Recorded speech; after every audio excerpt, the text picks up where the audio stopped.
हाँ जी। Good afternoon, Ram Ram, नमस्ते। कैसे हैं आप सभी? गुड आफ्टरनून जी, गुड आफ्टरनून। एक बार जल्दी से बताओ, ऑडियो एंड वीडियो क्लियर है? गुड आफ्टरनून भाई, गुड आफ्टरनून सभी को, गुड आफ्टरनून। एक बार जल्दी से बताओ, क्या आपको ऑडियो एंड वीडियो क्लियर है? Vanshika, good afternoon. राम राम भाई, राम राम। Good afternoon Sonika, Anshu, Renu, Preeti. हाँ हाँ, होएगी ना रेनू, होएगी। गुड आफ्टरनून भाई, गुड आफ्टरनून। एक बार जल्दी से बताओ, क्या आपको ऑडियो क्लियर है? एक बार ये जल्दी से खुद ही कंफर्मेशन दे दिया करो। रोज रोज टीचर को पूछना ही ना पड़े। सीधा कंफर्मेशन दे दिया करो, ऑडियो एंड वीडियो क्लियर, जिससे मैं सीधा स्टार्ट करूं अपने सेशन को। ठीक है भाई। आप लोग कह रहे हो आवाज ओके आ रही है, बिल्कुल क्लियर है। तो अब मैं आपसे क्वेश्चन पूछता हूं। अब मेरी बारी। अब मैं क्वेश्चन पूछता हूं, आप मुझे जल्दी से बताओ, एक्सपोजिटरी एसे और डिस्क्रिप्टिव एसे में क्या क्या होता है? यानी कौन सा एसे एक्सपोजिटरी एसे होता है और कौन सा एसे डिस्क्रिप्टिव एसे होता है? जल्दी से बताओ, जल्दी से, जल्दी से। सबसे पहले आपका थैंक यू। मेरे को आज तक वो कैब समझ नहीं, लेकिन आपकी एक क्लास ने कंफ्यूजन दूर कर दी। कोई नहीं राहुल, अभी तो देखता चल, धीरे धीरे मजा आएगा तेरे को, मजा। अर्पित कौशिक, 1 मिनट का टाइम दे, अभी बताता हूं। बेटा स्पेस दिया जाएगा, पैराग्राफ वो हो सकता है। स्पेस दिया जाएगा, पैराग्राफ हो सकता है कि आप लाइन ना ब्लैंक कर पाओ, लेकिन स्पेस तो दिया जाएगा। अगर आप स्पेस ही नहीं दे पाओगे तो फिर तुम दो वर्ड्स को सेग्रीगेट कैसे करोगे? फिर तो सारा एक ही वर्ड बना पूरा। तो स्पेस पक्का पक्का चलेगा। हाँ, ये तेरा लाइन वाला हो सकता है कि पेपर में तुम लाइन ना छोड़ पाओ, तो कोमा लगा देना। एक पैराग्राफ खत्म हुआ, कोमा लगा के दूसरा पैराग्राफ लिख देना। ऐसे होगा।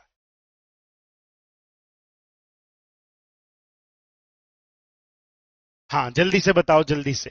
1 सेकंड का समय मैं लेना चाहूंगा, तब तक आप आंसर दो जो मैंने आपसे पूछा है। मैं बता रहा हूं, अगर किसी बच्चे ने आज कल परसों में बैच लिया है, यानी उस बच्चे की पहली क्लास है, तो वो अभी इस क्लास को ना देखे। वो डिस्क्रिप्टिव राइटिंग में लेटर राइटिंग से देखना शुरू कर दे। लेटर राइटिंग शुरू करे, लेटर राइटिंग निपटाए, फिर एस्से राइटिंग के ऊपर आए। हम लेटर्स खत्म कर चुके हैं, अब हम एस्सेज को कर रहे हैं। उन क्लासेस के अंदर मैंने बताया है कि ग्रामर कैसे देखनी है, ग्रामर का बैच भी दिया गया है, ग्रामर में कौन सा टॉपिक पहले देखना है। और एक मैं वोकैब की क्लास और ले रहा हूं, आज भी 6 बजे की क्लास लगा रखी है, तो वो क्लास भी देखनी शुरू कर दे। ठीक है जी। वो कैब की क्लास देख ले, डेली की, और डेली की डिस्क्रिप्टिव राइटिंग की क्लास देख ले। ग्रामर रिकॉर्डेड में से कैसे देखनी है मैंने बताया, वो भी देख ले। मैंने अब बात बता दी, जिन्होंने आज या कल में बैच लिया है वो अभी इस क्लास को नहीं देखेंगे। वो फर्स्ट क्लास पे जाए, लेटर राइटिंग की फर्स्ट क्लास है, उसको देखेंगे वो। ठीक है। निमोनिक्स मस्त है जी आपके, धन्यवाद रवि भाई, धन्यवाद।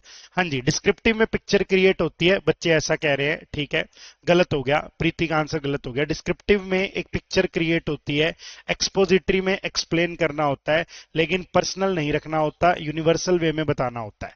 अगला क्वेश्चन आपकी स्क्रीन के ऊपर फिर से आ रहा है। अगला क्वेश्चन ये है, आप बताइएगा, नरेटिव एस्से और रिफ्लेक्टिव एस्सेज में क्या डिफरेंस है? नरेटिव एस्से में क्या करना होता है और रिफ्लेक्टिव एस्से में क्या करना होता है? जल्दी से बताओ। पारुल बेटा, रिकॉर्डिंग्स में मिल जाएगी तेरे को, ग्रामर की जो क्लास हुई है वो तुझे रिकॉर्डिंग्स में मिल जाएगी। जी बिल्कुल, सोनिका ने लिखा है रिफ्लेक्सिव में हम अपने ओपिनियन को ऐड कर सकते हैं। बहुत बढ़िया, रिफ्लेक्सिव में तुम तुम्हारे ओपिनियन को ऐड कर सकते हो। और नरेटिव एस्से में और बताओ जल्दी से। ठीक है, ठीक है। रानी बेटा, आज तो तेरी फर्स्ट ही क्लास है, मैंने अभी तेरे को बताया तो सही कि लेटर राइटिंग की पहली क्लास से देखना शुरू कर दे। हर क्लास में मैंने बता रखा है इसके बाद क्या, इसके बाद क्या। लेटर राइटिंग पे चले जाओ, फर्स्ट क्लास देखनी शुरू करो बेटा, फर्स्ट क्लास। नरेटिव एस्से में स्टोरी टेलिंग है। ठीक है जी, ठीक है, ठीक है, ठीक है, बिल्कुल बिल्कुल बिल्कुल, आंसर आ रहे हैं। देखो, मैं एक बार दोबारा रिकैप करवाता हूं। हमने अभी तक 4 टाइप के एसेज की बात की है। मैंने आपको यह बताया है, सबसे पहले नरेटिव एसे हमने पढ़ा। नरेटिव एसे में आप एक कहानी सुनाते हो, स्टेप बाय स्टेप क्या हुआ आप वो बातें बताते हो। फिर मैंने आपको बताना शुरू किया नरेटिव के बाद डिस्क्रिप्टिव एसे। नरेटिव में तुमने एक कहानी सुनानी है, लेकिन बेटा डिस्क्रिप्टिव में एक पिक्चर बनानी है, एक पिक्चर बनेगी। तुम्हारा एसे पढ़ के जो रीडर है उसके माइंड में क्या बनने वाली है जी? पिक्चर बनने वाली है। फिर मैंने तुम्हें रिफ्लेक्टिव बताया। रिफ्लेक्टिव में तुम किसी टॉपिक को एक्सप्लेन करते हो, लेकिन तुम तुम्हारा ओपिनियन रखते हो कि तुम कैसा सोचते हो, तुम्हारे पर्सनल व्यू की उसमें जगह होती है। और फिर मैं तुम्हें बता रहा हूं एक्सपोजिटरी एसे। एक्सपोजिटरी एसे में तुम टॉपिक को एक्सप्लेन करते हो, टॉपिक के बारे में बातें बताते हो, टॉपिक की ही बातें चलती है। वहां ना तो कहानी सुनाई जाती, ना पिक्चर बनती, ना तुम तुम्हारा ओपिनियन दे सकते। एग्जाम में सबसे ज्यादा डिस्क्रिप्टिव ये एग्जाम में सबसे ज्यादा एक्सपोजिटरी ऐसे ही आते हैं, लेकिन तुम्हारे पंजाब एंड हरियाणा कोर्ट के एग्जाम में नरेटिव और डिस्क्रिप्टिव एसेस भी देखने को मिले हैं, तो हमने उनकी भी बात कर ली है। डन है। अब मैं अगला क्वेश्चन फिर से स्क्रीन के ऊपर चिपकाना चाह रहा हूं। अगला क्वेश्चन ये है, आप मुझे बताओ एक्सपोजिटरी एसे का फॉर्मेट क्या होता है। जल्दी से बताओ बेटा, एक्सपोजिटरी एसे का फॉर्मेट क्या होता है, फटाफट बताओ फटाफट। एक्सपोजिटरी एसे का फॉर्मेट क्या होता है? जी बिल्कुल, नरेटिव में पास्ट की कहानी सुनाते हो, पास्ट का एक्सपीरियंस लिखते हो। एक्सपोजिटरी प्रेजेंट में चलता है। बिल्कुल जी बिल्कुल, कोई बात नहीं, लेट हो गए तो कोई बात नहीं। एक्सपोजिटरी एसेज में इंट्रोडक्शन का फॉर्मेट क्या होता है जी? एक्सपोजिटरी में इंट्रोडक्शन का फॉर्मेट क्या होता है? जल्दी से बताइए, जल्दी से।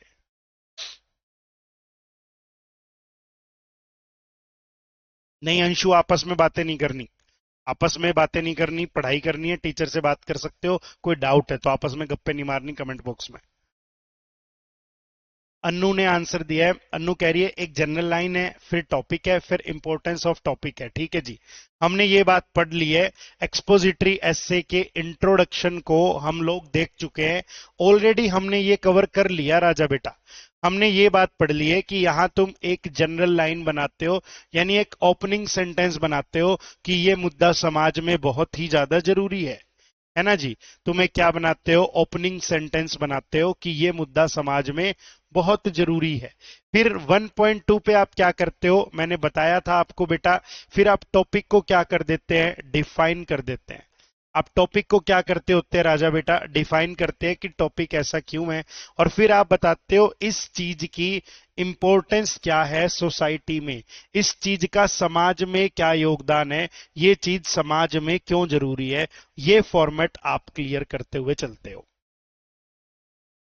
जी बहुत बढ़िया, बहुत बढ़िया। अब मैं एक क्वेश्चन तुमसे और पूछना चाह रहा हूं। अब तुम मुझे बताओ, लास्ट टाइम इंट्रोडक्शन में मैंने वोकेबलरी में तुम्हें कुछ अच्छे अच्छे वर्ड्स बताए थे। लास्ट टाइम मैंने इंट्रोडक्शन दो तरीकों के दिखाए थे, एक B2 लेवल का, एक C1 C2 लेवल का। तो कुछ वोकेबलरी में बहुत अच्छे अच्छे वो वर्ड्स थे। आप मुझे कोई दो तीन वर्ड्स बताओ अच्छे अच्छे जो आपको याद है, जो मैंने बताए थे कि इस वर्ड का मीनिंग ये होता है, इस वर्ड को ऐसे यूज करते हो। हर एक में मैंने तुम्हें वर्ड्स बताए हैं। डिस्क्रिप्टिव एसे में भी मैंने वो कैब दी है, और आपके एक्सपोजिटरी एसे में तो फर्स्ट क्लास से ही मैंने आपको वो कैब बताई थी कि ये वर्ड है, ये वर्ड है। बताओ क्या क्या वर्ड्स है, बिना देखे बताने अब कॉपी में से, ये नहीं पेज पलट के बता दो। बिल्कुल, कोमल ने लिखा है फंडामेंटल वर्ड है, शाबाश। नितेश ने भी फंडामेंटली लिख दिया। आशीष ने लिखा स्ट्रेंथन एक वर्ड था, बहुत बढ़िया, बहुत बढ़िया। फंडामेंटल का मीनिंग था क्रूशियल, इंपॉर्टेंट। स्ट्रेंथन का मीनिंग था किसी चीज को मजबूत कर देना। क्रूशियल आपा को पहले भी बता रखा था मैंने। सोशो इकोनॉमिक कॉन्सेप्ट, बिल्कुल ठीक बात है। हाँ राहुल भाई, होगी, बिल्कुल होगी। इंक्लूसिव डेवलपमेंट, बहुत ही अच्छा वर्ड, इंक्लूसिव डेवलपमेंट, बहुत बढ़िया। प्रीति ये तो वोकैब की क्लास वाले बता रही है तू, वोकैब की क्लास वाले नहीं, एसे राइटिंग की क्लास के वर्ड्स बताए थे। हाँ डीप रूटेड, बहुत बढ़िया, deep rooted, deep rooted. Entrench एक वर्ड सिखाया था, याद है? Entrench, entrench.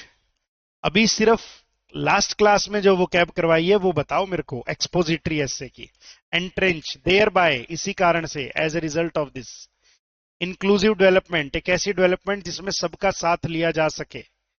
डिग्निटी, शाबाश। एंट्रेंच, हाँ, all the spheres of life, अलग अलग फील्ड्स, अलग अलग प्रोफेशंस। इंडिस्पेंसिबल, ये तो पहले बताया होगा कभी। इंडिस्पेंसिबल, बहुत जरूरी, जिसे अवॉइड नहीं किया जा सकता। कॉन्टेम्परेरी सोसाइटी, बहुत अच्छे। कॉन्टेम्परेरी का meaning modern society, modern society.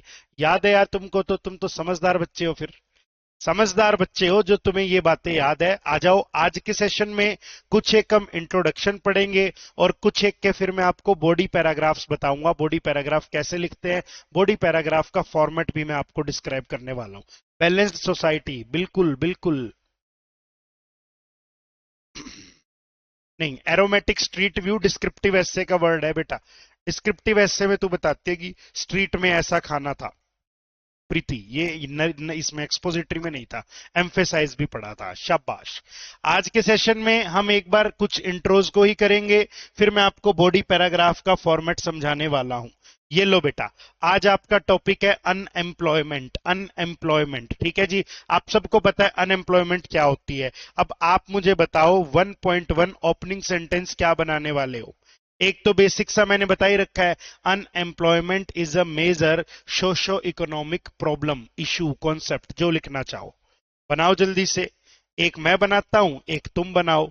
Introduction बना रहे हैं ना आपा।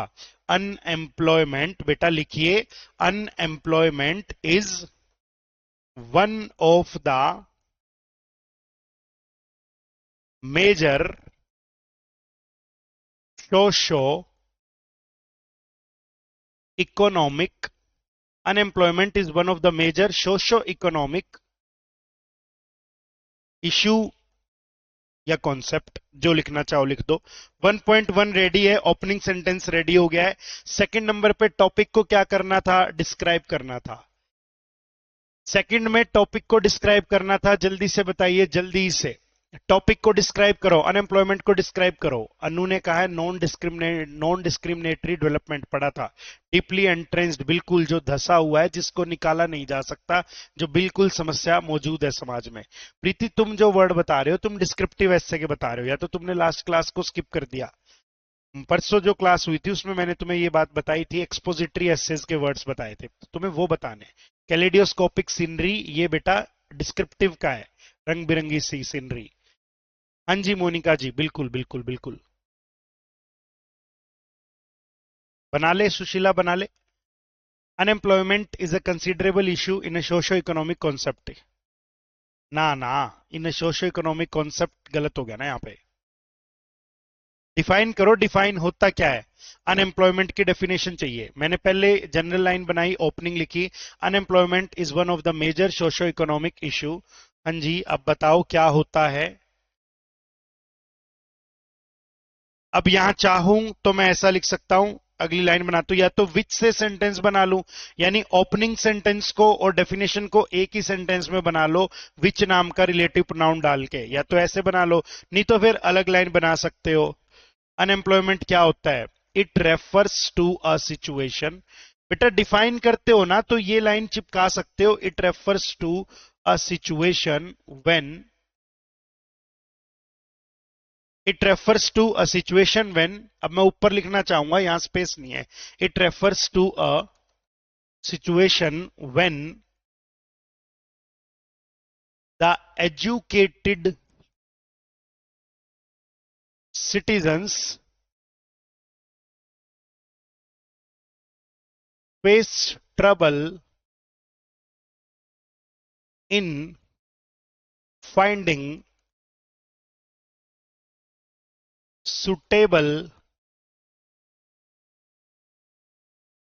Job opportunities. यही तो अनएम्प्लॉयमेंट है बेटा। जब पढ़े लिखे बच्चे जो एग्जाम 10th लेवल का एग्जाम है उसे मास्टर्स वाले बच्चे भी भरते हैं और उस पर फाइट करते हैं, वही तो अनएम्प्लॉयमेंट है, कि जॉब की गारंटी नहीं है। तो मैंने अनएम्प्लॉयमेंट की एक सिंपल सी डेफिनेशन बताई, it refers to a situation. तुम भी ये लाइन यूज कर सकते हो जब तुम डिस्क्राइब करो, डेफिनेशन बताओ, और तुम चाहो तो तुम ओपनिंग सेंटेंस और डेफिनेशन को मिला के लिख सकते हो, जैसे मैं यूं मिला सकता था, unemployment is one of the major socio economic issues which means, या which mean, हाँ which means the, which means आगे मैं कुछ एक्सप्लेन करूंगा, which means a situation when the educated citizens face trouble in finding suitable job opportunities। अब किसी बच्चे ने मास्टर्स किया है और वो ग्रुप डी की जॉब पे है, तो जॉब तो सारी अच्छी है, देखो ईमानदारी का कमाया पैसा, दिहाड़ी मजदूरी का भी बढ़िया है, लेकिन उसकी क्वालिफिकेशन के लेवल की उसे क्या नहीं मिल पाई, जॉब नहीं मिल पाई, यही अनएम्प्लॉयमेंट है। अनएम्प्लॉयमेंट का मीनिंग यही है कि पढ़े लिखे लोगों के पास भी अवसर नहीं है। अवसर किस चीज के नहीं है जी, अवसर नहीं है रोजगार के, उनकी योग्यता के अनुसार उन्हें क्या नहीं मिल पाता, रोजगार नहीं मिल पाता। डन है, ठीक है, क्लियर हो रही है मेरी बातें। हाँ बिल्कुल बिल्कुल।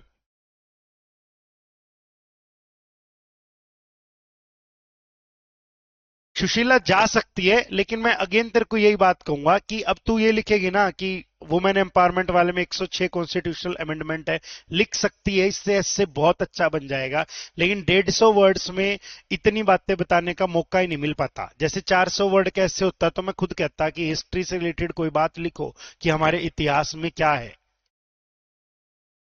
लेकिन बेटा यहां उतनी वर्ड चॉइस नहीं है तो लिख दे, लेकिन ऐसा ना हो कि तेरी लाइन बीच में लटकती दिखे, उस लाइन को फिर ढंग से क्या किया जाए, एक्सप्लेन भी किया जाए। डन है? ठीक है। हाँ तो अब यही बात है ना, मास्टर्स के बाद, पोस्ट ग्रेजुएशन के बाद, वर्क एक्सपीरियंस के बाद बच्चे ग्रुप डी में जाते हैं और उनको दिखता भी है कि कॉर्पोरेट सेक्टर में अपॉर्चुनिटीज नहीं है, तो यहाँ चाहे घुस जाए, बाद में प्रमोशन हो जाएगी, वर्क लाइफ बैलेंस है। यही तो अनएम्प्लॉयमेंट है, पढ़े लिखे लोगों को उनकी स्वतंत्रता के अनुसार, उनकी योग्यता के अनुसार काम ना मिल पाना। हाँ हाँ रवि, बिल्कुल लिख सकते हो आप। डन है। अब तुम बताओ मेरे को, 1.1 हो गया, 1.2 हो गया, हम बेसिक सी लैंग्वेज लिख रहे हैं अभी, ज्यादा हाईफाई लैंग्वेज मैं प्रोड्यूस नहीं कर रहा। 1.3 बताओ भाई, 1.3 बताओ, 1.3 पे क्या आएगा? इस विषय की इंपॉर्टेंस बतानी है, जल्दी से बताओ क्या इंपॉर्टेंस बताओगे,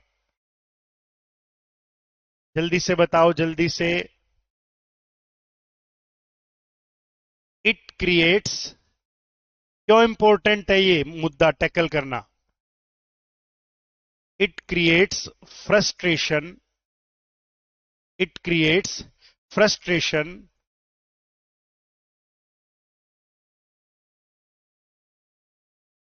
hopelessness, and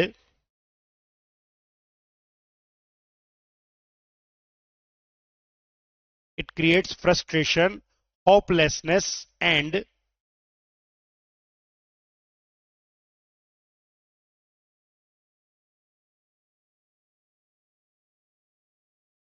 anger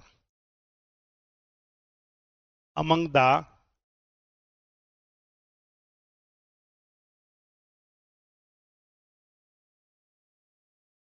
working people, workforce,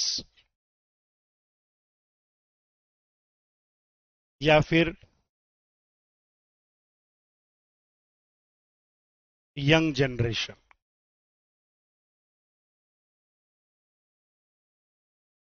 demanding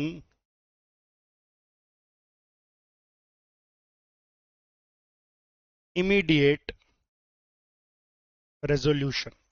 देखो, सरकार रोजगार नहीं दे सकती सभी को, क्योंकि जनसंख्या इतनी है, और उससे भी बड़ी बात, इरादे नहीं है कुछ एक के। तो रोजगार खुद ही क्रिएट करना पड़ेगा, डे वन से ये दिमाग में रखना पड़ेगा कि खुद का रोजगार खुद बनाना पड़ेगा, तो देश हमारा आगे बढ़ेगा। अमेरिका ऑस्ट्रेलिया इसीलिए आगे है, वहां के सब लोगों के पास अपने रोजगार हैं, तो वहां के लोगों को काम करने की नीड नहीं है, हमारे देशों से लेबर वहां जाके काम कर रही है। लेबर क्या, आपके हमारे जैसे बच्चे ही हैं जो काम कर रहे हैं, लेकिन वो काम नहीं करते क्योंकि उन्होंने अपने बिजनेसेस बना लिए। हमें भी ऐसी ही अप्रोच लानी पड़ेगी। तो देखो मैंने क्या लिखा है, मैंने थोड़ा सा डिफाइन कर दिया है, आप मेरी बातों को समझना। मैंने लिखा है, unemployment is one of the major socio economic issues. Issues, one of the के बाद यार प्लूरल नाउन आता है, मैंने कैसे गलती कर दी है, वन ऑफ के बाद चूज करते हैं, प्लूरल नाउन आएगा। Unemployment is one of the major socio economic issues. It refers to a situation when the educated citizens face trouble in finding suitable job opportunities. It creates frustration, hopelessness and anger among the workforce या among the young generation, demanding immediate resolution। देखो, unemployment frustration, hopelessness और गुस्सा भर देती है नौजवानों के अंदर, यंग जनरेशन के अंदर, जो डिमांड करते हैं क्या, इमीडिएट रिजोल्यूशन। यानी इन चीजों से डिमांड बढ़ती है कि इमीडिएट अनएम्प्लॉयमेंट का क्या हो, रेजोल्यूशन हो। तो इस तरीके से हमने बना के देखा है, आप देख पा रहे हो। एक बार फॉर्मेट समझने के बाद लिख पाना आसान है। अब इतनी अच्छी बात है, बहुत सारे बच्चों ने लिखा है, मैं कईयों के कमेंट्स पढ़ ही नहीं पाया, सीधे कमेंट्स उनके ऊपर चले गए। तो यानी आपको लिखना आ रहा है। सबसे बड़ी बात है, जब आप फॉर्मेट का यूज करते हो तो आपकी लाइंस में ऑटोमेटिक कनेक्शंस बन जाते हैं, कोहेरेंस एंड कोहेशन का स्कोर आपको मिल जाता है बेटा। लाइंस में कनेक्शन ऑटोमेटिक सेट होते हैं जब आप फॉर्मेट को चलते हैं। फिर इंप्रूवमेंट के लिए दो ही चीजें बचती है, आइडियाज में क्लैरिटी और साथ में एक अच्छी वोकेबलरी। डन है? क्लियर है? ठीक है, आ जाओ अब हम यहां पढ़ते हैं। यहां हमने क्या लिखा है, एक बार जल्दी से गो थ्रू कीजिएगा। Unemployment is a major problem in society. Unemployment एक बड़ी समस्या है, एक मेजर प्रॉब्लम है हमारे समाज में, ठीक है, जहां पे पीपल, लोगों को, डू नॉट गेट जॉब्स, नौकरियां नहीं मिलती। कब नहीं मिलती? Even after completing there education. Unemployment एक बड़ी समस्या है हमारे समाज में, जहां लोगों को नौकरियां नहीं मिलती even after completing there education. ठीक है, आगे कह रहा है इट अफेक्ट्स, ये प्रभाव डालती है किसके ऊपर? यंग पीपल के ऊपर, और साथ में उत्पन्न कर देती है, क्या उत्पन्न कर देती है? फाइनेंशियल डिफिकल्टीज, यानी पैसे की किल्लत हो जाती है, पैसे की कमी से जूझना पड़ता है उनको अपनी जिंदगी में। और आप ये बात देखो ना कि अब जो ये पीढ़ी है ना अपनी 1988 से लेके आगे वाली जितनी भी है, ये बेरोजगारी से सफर करती है। उसका कारण है कि इसके बाद बच्चों ने पढ़ना शुरू कर दिया। नहीं, आपने देखा होगा ना, हमारे पेरेंट्स के टाइम पे ऐसा था, कोई 10th कर गया उसको घर से निकाल के सरकारी नौकरी दे दिया करते थे। आजकल बच्चा 5-6 साल मेहनत करता है, फिर वो एक नौकरी में सेट हो जाता है, तो उसे भी लगता है कि मैंने कुछ अचीव कर लिया। और जबकि हम सबकी फैमिली में ऐसे होंगे, पापा, दादा, चाचा, है ना, ताई, जिनको नौकरियां मिली और उन्होंने नौकरियां छोड़ दी, क्योंकि उस टाइम बेरोजगारी थी नहीं भाई, रोजगार था, इतनी महंगाई नहीं थी। ये जो बाद में पॉपुलेशन बढ़ी उसका इंपैक्ट आया ऊपर, कि रोजगार खत्म होते चले गए। होंगे ना आपकी फैमिलीज में भी कि नौकरियां लगवाई लेकिन नौकरियां छोड़ आए, नौकरियां मिली नौकरियां छोड़ आए। आज बच्चा 5-5 साल मेहनत करके एक छोटी सी नौकरी निकाल के सेटिस्फाई है, वो लोग छोड़ आए फिर सेटिस्फाई हुए कि चलो कुछ और करेंगे।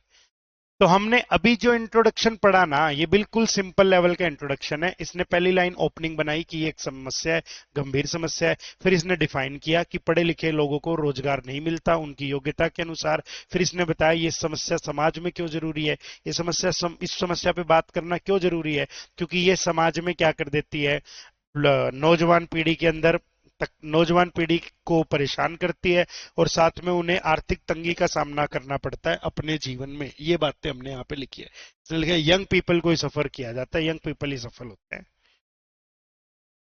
अरे तुम्हारे दादा छोड़ा है, मेरे तो मम्मी और पापा दोनों को गवर्नमेंट जॉब लगवाया था। उस टाइम तो यही होती थी, जानकारियों से इधर उधर लग जाते थे, दोनों की छुड़वा दी घर वालों ने। बोले बिजनेस करेंगे हम तो, इतना पैसा बनाएंगे। और अब बड़ी प्रॉब्लम्स हमने फिर बचपन में बड़ी समस्याएं देखी है। तो उस टाइम ऐसा होता था, नौकरियां लगी और छोड़ आए, नौकरियां लगी और छोड़ आए, क्योंकि बेरोजगारी थी नहीं, नौकरी की वैल्यू तो अब होने लगी। अच्छा, ऐसे भी केस थे कि पटवारी लगाते थे और पटवारी लोग लगते नहीं थे कि छोटी नौकरी है। आजकल लोग कहते हैं भाई साहब अंडमान निकोबार में कहीं लगा दो, लगा दो। तो ये टाइम चेंज हुआ है भाई। उस टाइम खेती भी ठीक थी, तो लोगों को लगता था खेती से ही काम चल जाएगा, नौकरी जितना तो निकाल ही लेंगे।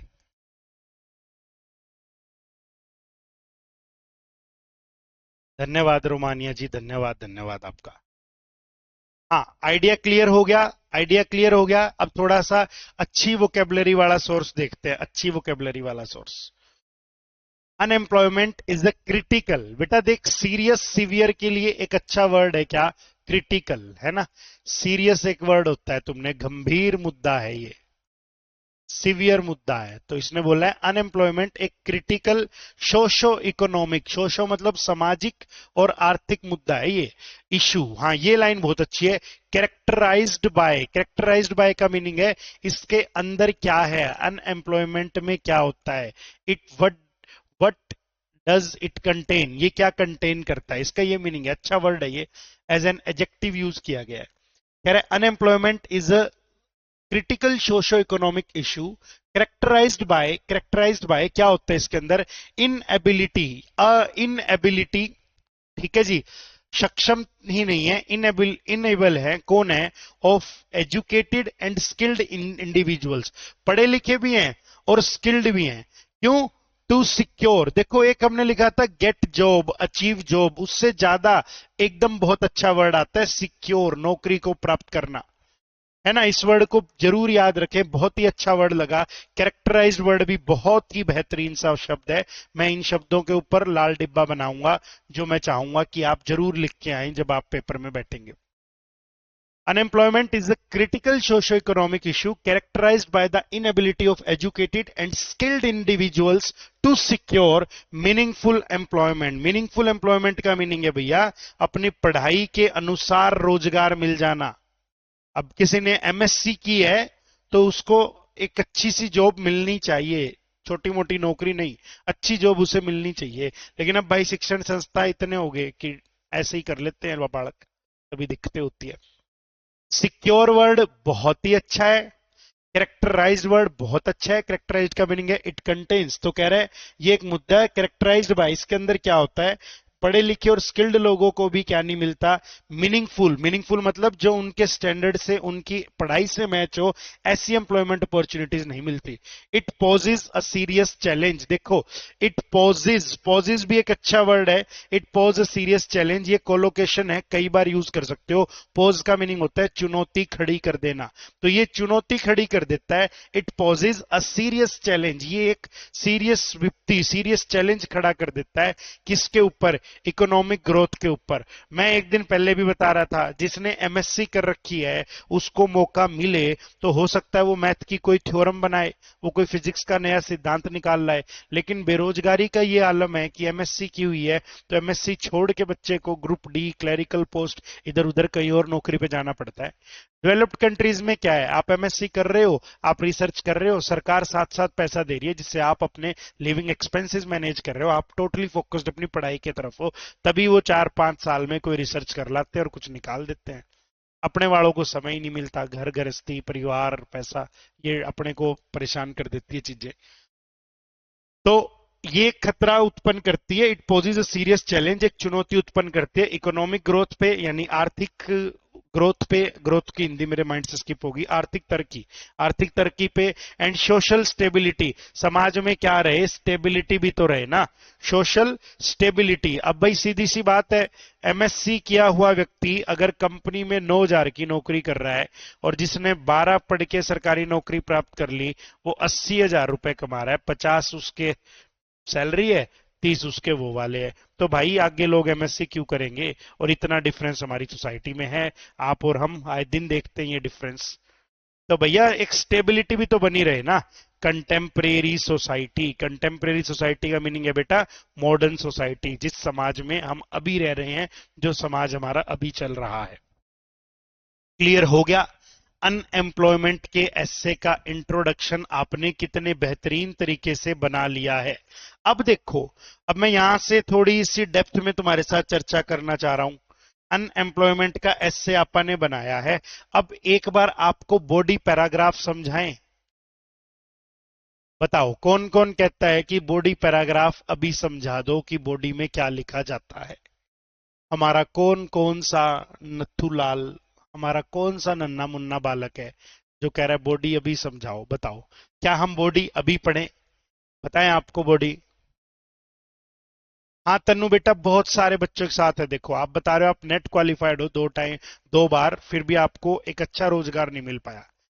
भाई मैंने तो खुद ही ये बात देखी है. मैंने जब एसएससी सीजीएल के लिए प्रिपेयर करता था, जब मैंने टीचिंग स्टार्ट की, एसएससी सीजीएल में मैं पॉइंट 25 नंबर से रहा था जनरल कैटेगरी पे. और जब मैं प्राइवेट सेक्टर में आया तो मैंने 6,000 से स्टार्ट की थी. पहले महीने मेरी सैलरी 6,000 रुपए थी. तो बड़ा दुख हुआ था, आत्मा अंदर से बड़ी रोई थी कि यार इस दिन के लिए तैयारी की थी कि आज यहाँ से स्टार्टिंग हो रही है. यही करना था तो मैं 12वीं के बाद कर लेता.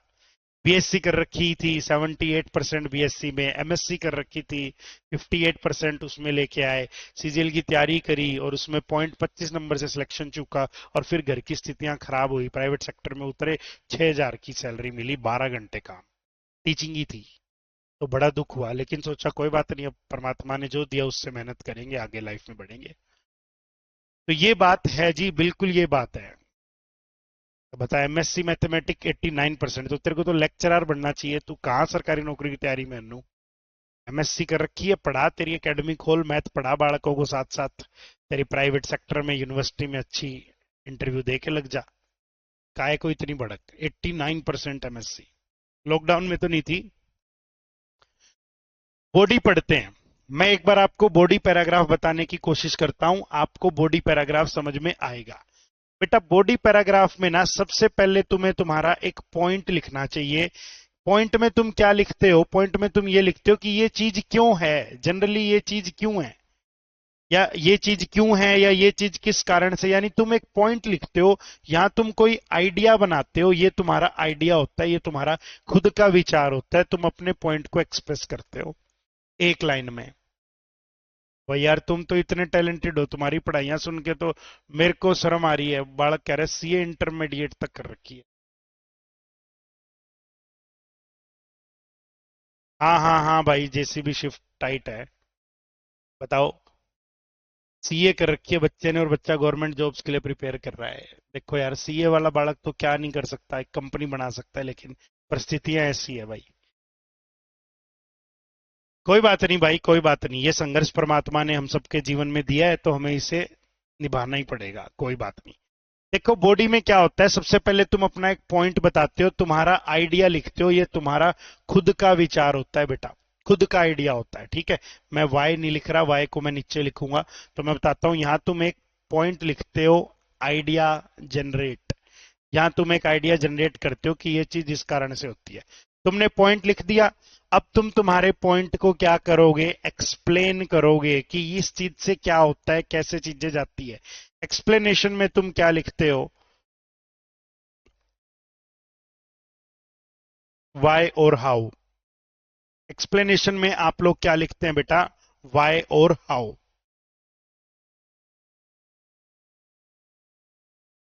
बस बस, ठीक है, मैं समझ गया। कोई एनडीए क्वालिफाई है, कोई बीटेक है 5 साल, कोई सीए इंटर है, कोई 2 बार नेट क्वालिफाइड है। तुम्हारी गलती नहीं है बेटा, गलती परिस्थितियों की है। देश में जनता इतनी है कि ये हालात है। अदरवाइज अपने पापा दादा और के टाइम पे तो 10वीं 12वीं करते के साथ तो लगा दिया करते थे कि जा भाई नौकरी कर, सरकारी नौकरी मिल जाती थी। ये जनसंख्या इतनी बढ़गी कि आने वाले 30 एक साल 40 साल तो यही रहेगा, उसके बाद की पीढ़ी को फिर सहूलियत हो जाएगी, फिर नौकरियों में कटनी हो जाएगी जमा। मैंने लिखा है पॉइंट लिखो, आइडिया जनरेशन, आइडिया जनरेट करो, फिर आप अपने पॉइंट को बेटा एक्सप्लेन करो कि ऐसा क्यों होता है, वाई ऐसा क्यों होता है, या ऐसा होने से परिस्थिति कैसे बदलती है, या क्या किया जा सकता है। फिर आप यहां पे एक काइंड ऑफ एग्जाम्पल डालते हो। एग्जाम्पल का मीनिंग होता है आप कोई फैक्ट बताते हो, या आप अपनी बात को सपोर्ट करते हो रियल लाइफ सिचुएशन से। आप अपनी बात को सपोर्ट करते हो किससे, रियल लाइफ सिचुएशन से। बेटा फिर इस समस्या से क्या होता है, इस चीज का इफेक्ट क्या निकल कर आता है, आप वो डालते हो। इफेक्ट, या मैं कह सकता हूं रिजल्ट, यानी आप इफेक्ट डालते हो कि इस चीज के हो जाने से क्या समस्या होती है।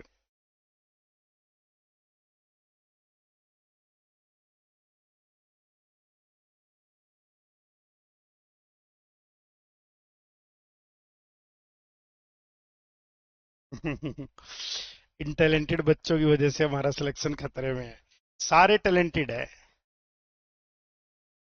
सारे टैलेंटेड है, कोई बात नहीं, सारे टैलेंटेड है। वक्त की मार है, वक्त बदल जाएगा, टेंशन ना लो, मेहनत करते रहो, जिंदगी में कुछ ना कुछ अच्छा कर लोगे। नहीं, पर्सनल एग्जाम्पल नहीं, मैंने पर्सनल एग्जाम्पल नहीं लिखा, मैंने लिखा है सपोर्ट करते हो रियल लाइफ सिचुएशन से, तुम्हारी जिंदगी की समस्या से नहीं कि मैं बेरोजगार इसलिए हूं, ऐ हैं। सपोर्ट कर सकते हो रियल लाइफ सिचुएशन से कि ऐसा होता है, यानी उस सिचुएशन को पढ़ के एग्जामिनर ने फील किया कि हाँ ये बात है, समाज में ये प्रैक्टिस है। और अब बेटा आप एक लाइन लिखते हो जिससे ये लास्ट लाइन पहले वाले पॉइंट से आपके पैसेज को लिंक कर देती है। तो ये एक स्ट्रक्चर है जो आप फॉलो कर सकते हो, अच्छा स्ट्रक्चर मानता हूं मैं इसको। मुझे ये पैटर्न लिखने का अच्छा लगता है। मैं इसमें बता भी देता हूं क्या क्या बातें हैं जो आपने लिखनी ही लिखनी है। सारा लिखो, वेल एंड गुड है, अच्छा स्कोर आ जाएगा। आपने लिखना ही लिखना क्या है, आपको अपना आइडिया तो देना ही देना पड़ेगा, आपको अपने पॉइंट को एक्सप्लेन करना ही करना पड़ेगा। एग्जाम्पल तुम्हारी मर्जी है, तुम्हें फैक्ट याद आ रहा है, कोई रियल लाइफ सिचुएशन याद आ रही है तो तुम उसको चिपकाओ। ये रियल लाइफ सिचुएशन एक इंडिविजुअल की नहीं होनी चाहिए, ये यूनिवर्सल होनी चाहिए कि ऐसा होता है, ऐसी समाज में प्रैक्टिस है, ऐसी सोसाइटी में प्रैक्टिस है, इस तरीके का कुछ बनना चाहिए। ये ऑप्शनल है, तुम्हें याद आए तो तुम चिपका देना, नहीं तो कोई बात नहीं, ये तुम्हें चिपकाना पड़ेगा।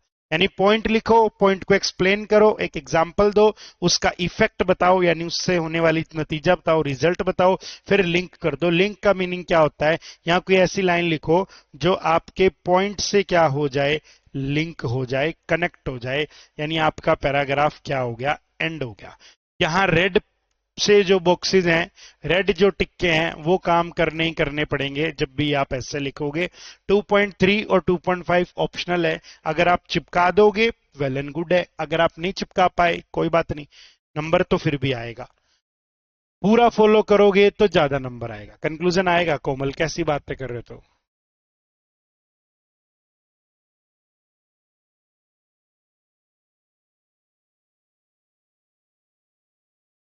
ठीक है भाई, देखना, ये एक स्ट्रक्चर होता है, इस स्ट्रक्चर का नाम होता है, अपा स्ट्रक्चर को बोलते हैं पील स्ट्रक्चर। जब भी आप एक्सपोजिटरी एसेज में बॉडी लिखते हो तो मैं आपको एडवाइस करना चाहूंगा कि आप पील स्ट्रक्चर को फॉलो करना। पी का मतलब पॉइंट लिखना, अपना आइडिया लिखना, ई का मतलब अपने पॉइंट आइडिया को एक्सप्लेन करना, फिर कोई यूनिवर्सल सा, कोई real life based, situation based कोई फैक्ट बता देना एग्जांपल टाइप, फिर आप इफेक्ट डालना इस चीज से क्या होता है, और फिर एक आप ऐसी लाइन डालना जो आपके पॉइंट से क्या कर दे, लिंक कर दे। ये बॉडी लिखने का एक फॉर्मेट है, ये एक पैटर्न है, ये काफी अच्छा पैटर्न है भाई, बहुत ही अच्छा पैटर्न है ये।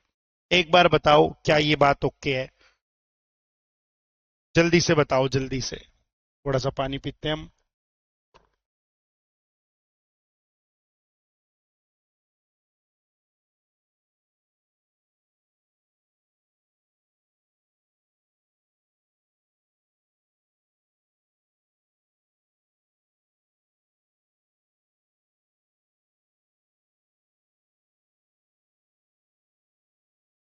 बताओ भाई बताओ, फॉर्मेट समझ आया? बॉडी लिखने में पील स्ट्रक्चर का यूज किया जा सकता है। पील स्ट्रक्चर का मीनिंग होता है पॉइंट लिखो, पॉइंट को एक्सप्लेन करो, पॉइंट का एग्जाम्पल डालो, यानी कोई फैक्ट प्रोड्यूस कर दो, पॉइंट का इफेक्ट बता दो, और अब एक ऐसी लाइन चिपका दो जो लाइन आपके मेन पॉइंट से कनेक्ट होती हो, ताकि फील हो आपकी बॉडी खत्म हो गई। इसे हम पील स्ट्रक्चर बोलते हैं, पील स्ट्रक्चर। धीरे धीरे लिखेंगे समझ में आ जाएगा। ये तीन जो लाल पेन से निशान मारे हैं, ये करना ही करना है हर बच्चे को, पॉइंट लिखना है, एक्सप्लेन करना है, इफेक्ट बताना ही बताना है। एग्जाम्पल और लिंक छोड़ सकते हो, एग्जाम्पल और लिंक डालोगे तो अच्छे नंबर मिलेंगे, छोड़ दोगे तो कोई बात नहीं, स्कोर तो फिर भी आएगा, ऐसा थोड़ी स्कोर ही नहीं आएगा। जल्दी बताओ।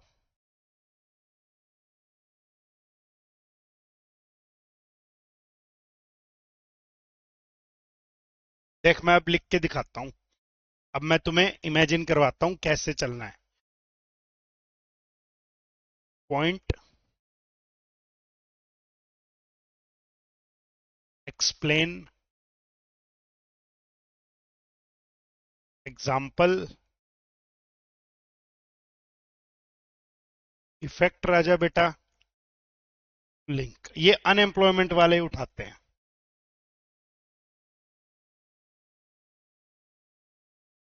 हाँ हाँ मृत काउंट करने पड़ेंगे तेरे को। देख मेरे भाई, मैं लिखता हूं अनएम्प्लॉयमेंट वाला। मेरी नजरों में बेरोजगारी का मुख्य कारण क्या है?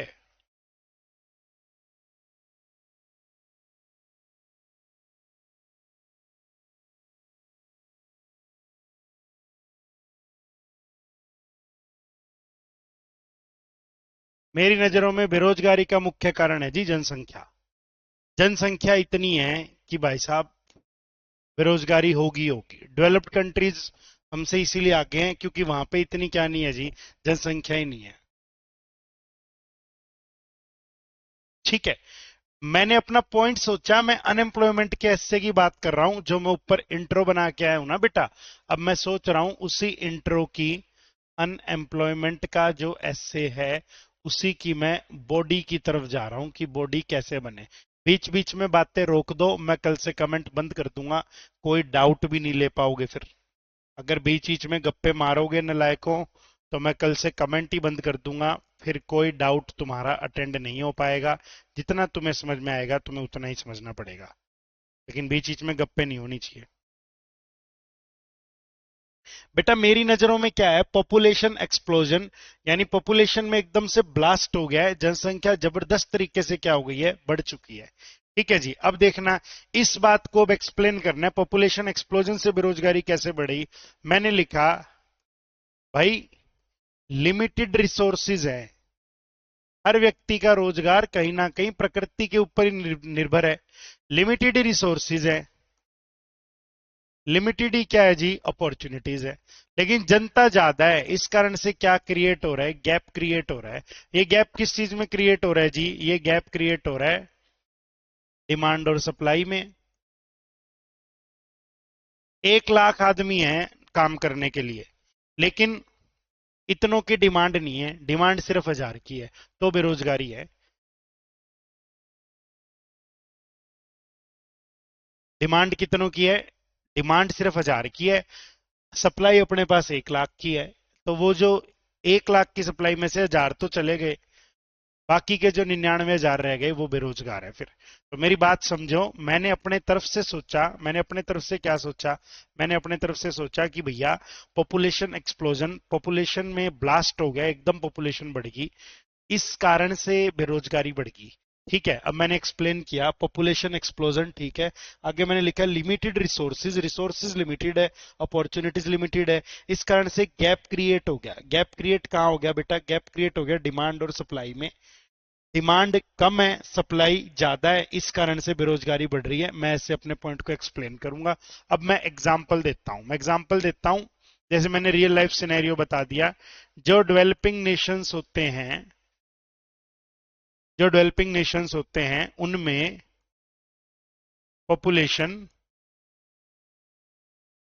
एक्सट्रीमली हाई होती है, या यूं कह दूंगा डेवलपिंग नेशन में पॉपुलेशन से रिलेटेड कोई लॉज नहीं होते, इस कारण से पॉपुलेशन क्या होती है, एक्सट्रीमली हाई होती है। और इस हाई पॉपुलेशन के कारण प्रेशर पड़ता है हर सेक्टर के ही ऊपर, हेल्थ सेक्टर के ऊपर, जॉब सेक्टर के ऊपर, हर तरफ गवर्नमेंट पे प्रेशर पड़ता है, तो इतनी जॉब्स क्या नहीं हो पाती, क्रिएट ही नहीं हो पाती।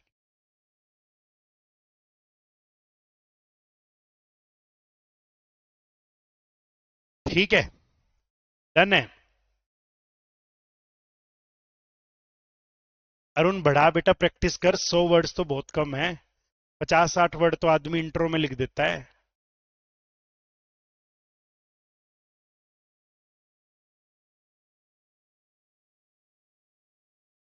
हाँ हाँ, हैरी लिख सकता है, लिख सकता है, चल सकती है बात, हैरी चल सकती है बात। कनाडा में एक जगह है नोवा स्कोशिया, मेरे कई स्टूडेंट्स वहां पे हैं, मेरा एक दोस्त भी वहां पे है। तो मेरे दोस्त ने मेरे को बताया कि नोवा स्कोशिया हिसार से 5 गुना बड़ा है, उसने मेरे को बताया।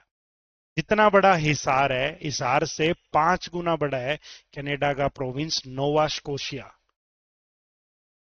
और पॉपुलेशन है 5,000।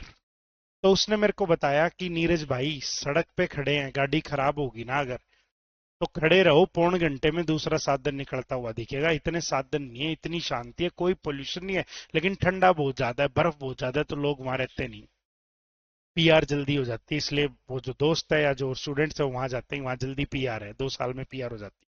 तो आप ये डिफरेंस देखो ना, हिसार से 5 गुना बड़ा और 5,000 की आबादी। भाई साहब अपने हिसार शहर में ही इतनी आबादी, एक गली में पाजेंगे, एक मोहल्ले में पाजेंगे अपने यहाँ 5,000, तो 2-4 वार्ड इकट्ठे कर लो, वोट गिन लो, 5,000 हो गए, है ना। इतने लोगों का तो अपने नाम काट दिया कि वोटर कार्ड में से एमसी के इलेक्शंस में। और वहां ये जनसंख्या है, इस कारण से वहां नौकरियां हैं, वहां अवसर हैं। देश बहुत बड़ा है, रिसोर्सेज बहुत सारे हैं, जनता है ही नहीं भाई साहब, तो मजा ही मजा है लाइफ। फिक्स नहीं कर सकता हैरी, इस कॉन्टेक्स्ट में चल सकती है, फिक्स नहीं कर सकता। ठीक है, देखना पॉपुलेशन एक्सप्लोजन हो गया, मेरा पॉइंट है कि जनसंख्या जबरदस्त तरीके से बढ़ेगी। एक्सप्लेन कर रहा हूं, जनसंख्या बढ़ने से क्या हो गया, लिमिटेड साधन है, जनसंख्या बढ़ गई तो फिर क्या हो गया, हाउ, जनसंख्या का बढ़ना कैसे इफेक्ट डालता है रोजगार पे, एक्सप्लेनेशन जारी है। लिमिटेड रिसोर्स है, लिमिटेड अपॉर्चुनिटीज है, तो गैप बन रहा है, सप्लाई बहुत ज्यादा है, डिमांड बहुत कम है। आगे मैं एग्जांपल डाल रहा हूं, डेवलपिंग नेशंस, ये अनएम्प्लॉयमेंट की समस्या डेवलपिंग नेशंस में ही है, ऑस्ट्रेलिया अमेरिका में तो नहीं है, अपने बच्चे यहां से जाके वहां रोजगार कर रहे हैं, तो वहां तो दिखते हैं नहीं, क्यों, डेवलपिंग नेशंस में क्या है, पॉपुलेशन के लिए कोई स्ट्रिक्ट लॉज नहीं है, तो पॉपुलेशन एक्सट्रीमली हाई है, इस कारण से हर सेक्टर के ऊपर प्रेशर है, तो सरकार चाह के भी कुछ नहीं कर पा रही, जॉब्स क्रिएट नहीं कर पा रही। अब इतने लोग बीमार हो रहे हैं, इतने लोगों को सब्सिडी दी जा रही है, इतनी बसेस चलानी पड़ रही है, तो सरकार करे क्या? अगर सरकार इतनी जनसंख्या ना हो तो सरकार के पास जो पैसा इकट्ठा हो रहा है, सरकार उसको रोजगार पे लगाए। कनाडा, ऑस्ट्रेलिया, डेवलप्ड कंट्रीज में ऐसा है, भाई आपके पास नौकरी नहीं है तो इतना डॉलर आपको मिलेगा, सरकार देगी जब तक आप नौकरी नहीं ढूंढ लेते। और देगी, अपने यहाँ कैसे दे दे सरकार? इतना पैसा सरकार को हेल्थ पे भी लगाना है, सरकार बांट कैसे दे? मंत्रियों का पेट भी तो भरना है, कैसे बन जाए बात अपने यहाँ? असाइलम वाले भी पीआर हो जाते हैं। हाँ, वो कह रहे 3,000 तो शाम को पीएलए मार्केट में ही मिल जाएंगे, बिल्कुल ठीक बात है। तब भी लाइफ की वैल्यू नहीं है। अपने आए दिन आप अखबार में हाथ से पढ़ते हैं, 10 चले गए, 20 चले गए, वहां एक आदमी जो मर जाए तो इंटरनेशनल हेडलाइन बन जाती है, सरकार की किरकिरी हो जाती है।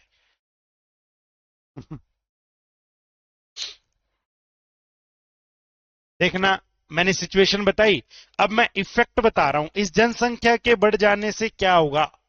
भाई जनसंख्या इतनी बढ़ी हुई है, मैंने पॉइंट लिखा, एक्सप्लेन किया, एग्जाम्पल बना लिया, अब मैं इफेक्ट बता रहा हूं, इफेक्ट क्या होगा? इफेक्ट ये हो गया, इफेक्ट ये होगा कि जनता के अंदर फ्रस्ट्रेशन, निराशा आएगी सरकार के प्रति, होपलेसनेस आएगी, जनता को उम्मीद ही नहीं रहेगी कि कुछ अच्छा हो पाएगा, और इसका नतीजा क्या होगा? अल्टीमेटली लोग, इसका नतीजा क्या होगा? अल्टीमेटली लोग एफर्ट्स ही नहीं करेंगे, आपा भी लास्ट में समझौता ही कर लेंगे कि भाई चलो यार, नसीब ही ऐसा है, भगवान ने कर्म ऐसे दिए हैं तो इस जीवन में रहना पड़ेगा। भाई लास्ट में जनता क्या करेगी? जब जनता का समाधान नहीं होएगा तो जनता क्या करेगी? डिसअपॉइंट हो जाएगी, निराशा फैल जाएगी सब जगह, लोग प्रयत्न करना छोड़ देंगे कि भाई कहानी तो बदलनी है नहीं, छोड़ो। ये इफेक्ट है इन कारणों का।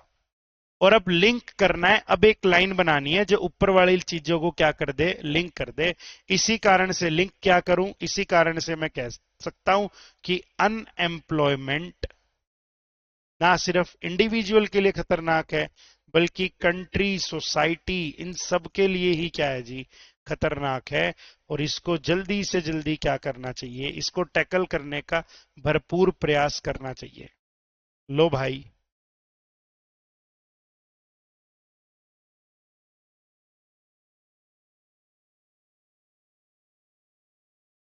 मारकर छूट गया हाथ से। लो बेटा, ये मैंने ऐसे की बॉडी लिखने का एक तरीका समझाया। बॉडी लिखी नहीं है अभी, अभी तो तुम्हें आइडिया, विचार दिए हैं कि हम ऐसे बॉडी बना सकते थे। स्टेप बाय स्टेप बताने की कोशिश की है कि यूं चल सकते हो यार तुम। बेटा जितनी अच्छी बॉडी उतने अच्छे नंबर, जितनी अच्छी बॉडी उतने अच्छे नंबर, जितनी क्लैरिटी, जितनी बढ़िया वो कैब उतने अच्छे नंबर। जी जी अमृत, बिल्कुल होगी, वो कैब की क्लास बिल्कुल होगी। 6 बजे का शेड्यूल लगा रखा है, या तो 6 बजे ही होगी, या फिर एक बार चेक कर लेना, शायद ही पहले हो, अदरवाइज शेड्यूल पे ही होगी, पहले नहीं लेंगे। भाई ये है, ये क्लास अगर मैंने 4 बजे फ्री कर दी तो मैं पहले ले सकता हूँ, लेकिन नहीं हो पाएगी 4 बजे फ्री, टाइम लगेगा इस पे। 6 बजे वो कैब करवाऊंगा ऐप पे, टेंशन ना लो।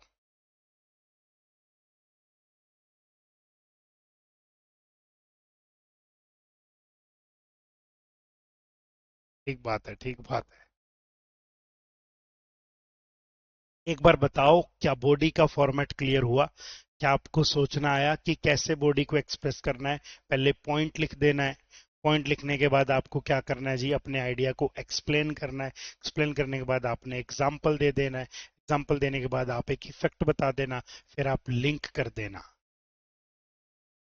जल्दी से बताओ। कोई नहीं, मेरे वाली बाद में रिकॉर्डिंग में देख लेना, स्लॉट वही है, मेरे को वही स्लॉट मिला है, तो 6 बजे का ही शेड्यूल लगा हुआ है। मेरे वाली बाद में रिकॉर्डिंग देख लेना वो कैब की, कोई बात नहीं। रिकॉर्डिंग भी देख लेना, 2 घंटे लाइव पढ़ तो लिए, 1 घंटा रिकॉर्डिंग में निपटा लेना, क्या बात होगी फिर। एक बार मुझे बताओ, एक्स्ट्रा कोई डाउट मैं अब नहीं लूंगा। यार तुम पागल हो क्या? पॉपुलेशन एक्सप्लोजन की जगह इंक्रीज नहीं लिख सकते? लिख सकता है भाई, ये पूछने की बात है। पॉपुलेशन एक्सप्लोजन ज्यादा अच्छा वर्ड है।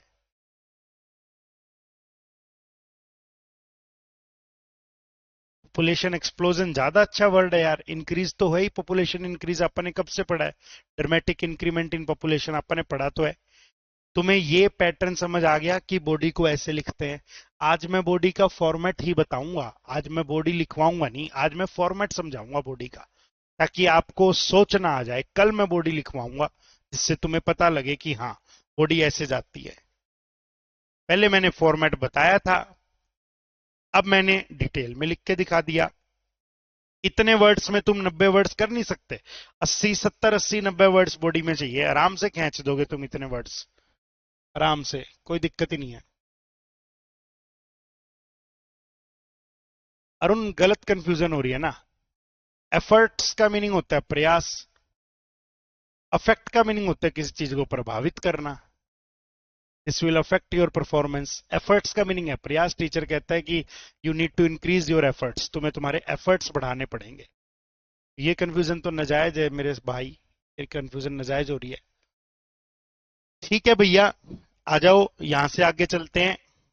करप्शन, करप्शन, वाह, इसीलिए तो तुम्हें नौकरी चाहिए नालायकों। करप्शन 1.1 बनाओ, क्या बना सकते हो, जल्दी से बताओ, जल्दी से। ओपनिंग सेंटेंस बनाओ।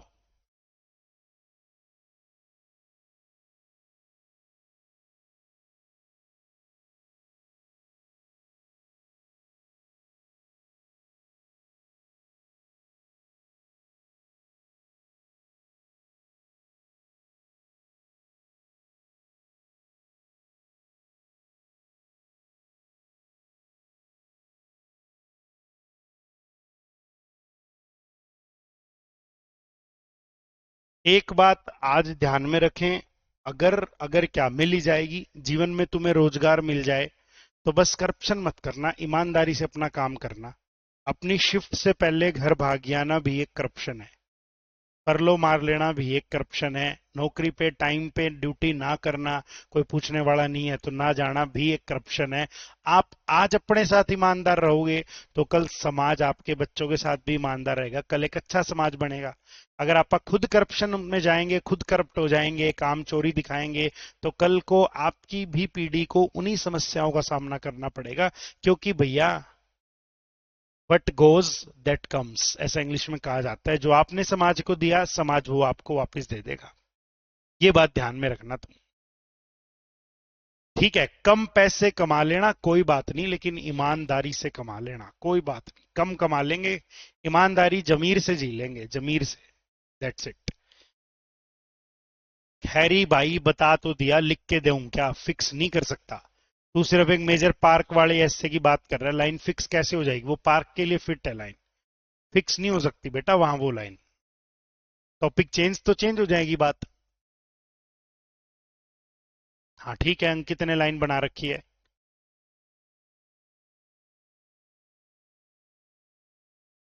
बहुत बढ़िया कशिश, बहुत बढ़िया।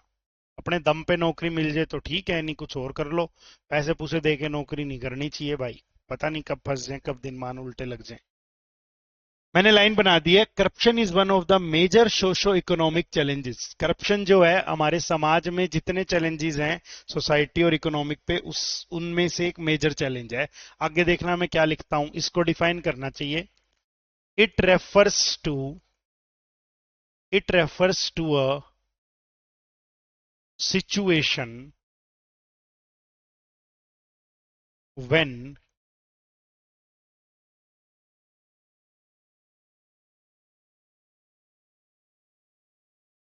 the working people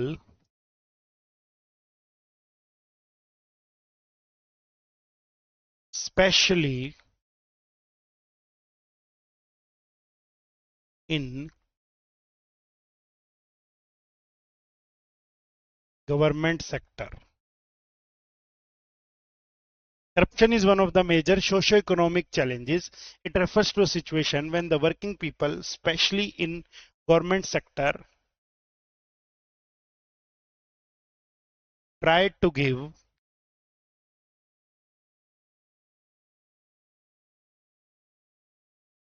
unfair advantages to some people for their personal benefit.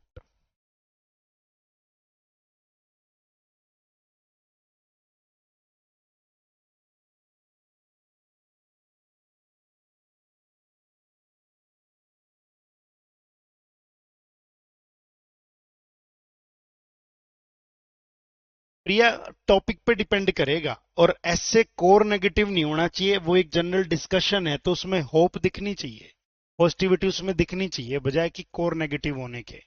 वहां तुम फैक्ट्स को डिस्क्राइब करते हो, वहां तुम अपना ओपिनियन तो बताते ही नहीं। तो पॉजिटिव नेगेटिव तो तुम्हारा ओपिनियन हो गया ना। वहां तुम फैक्ट्स बताते हो, लेकिन फैक्ट्स को कुछ इस तरीके से एक्सप्रेस करो कि ज्यादा नेगेटिविटी भी ना दिखे, कुछ पॉजिटिविटी भी दिखे। मैंने लिख दिया है, मैंने लिखा है corruption is one of the major socio economic challenges. It refers to a situation when the working people, specially in government sector, try to give unfair advantages to some people for their personal benefits। जब working class लोग हैं, खासकर सरकारी नौकरी में, unfair advantages देने शुरू कर दें कुछ लोगों को, समाज के कुछ लोगों को, ताकि उनका भी क्या हो जाए, कोई पर्सनल बेनिफिट हो जाए। लो जी, थर्ड लाइन बताओ जल्दी से। रेफर्स की स्पेलिंग गलत होगी भाई आशीष तेरी।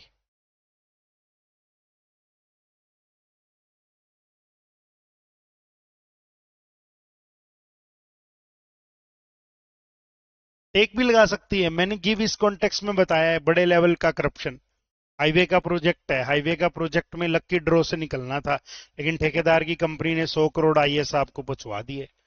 तो वो बड़े लेवल का करप्शन है। उन्होंने उसके बदले में पर्सनल बेनिफिट 100 करोड़ पहुंच गए, तो उन्होंने उस ठेकेदार को फायदा पहुंचा दिया कि ले भाई, तेरे को मिल जाएगा टेंडर। तो सिचुएशन दोनों हो सकती है, दोनों दोनों दोनों।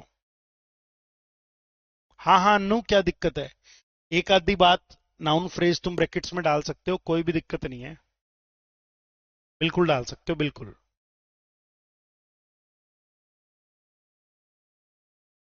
भूपेंद्र, फिर तूने डिफाइन तो किया ही नहीं ना, तो रीजन बताने लग गया। तू पहले डिफाइन तो कर। रेड टेपिज्म तो तू डिफाइन तो नहीं कर पाया, तू रीजन बता रहा है भाई। अब इसकी एक एंडिंग लाइन बता दो।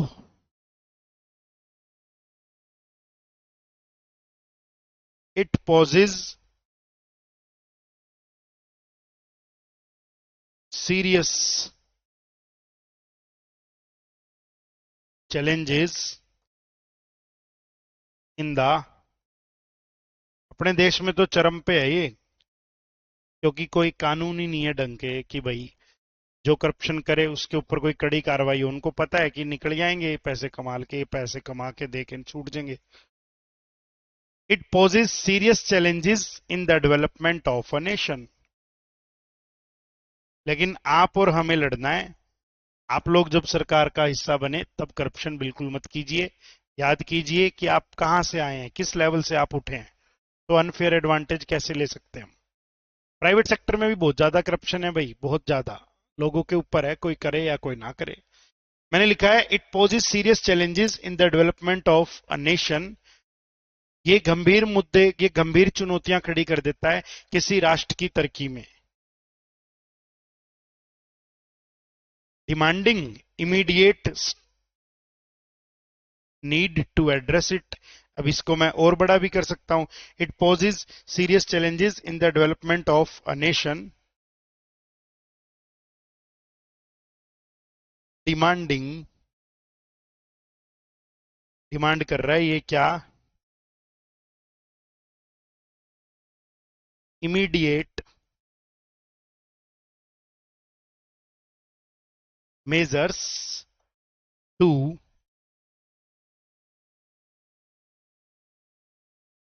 Address it. Demanding immediate measures to address it.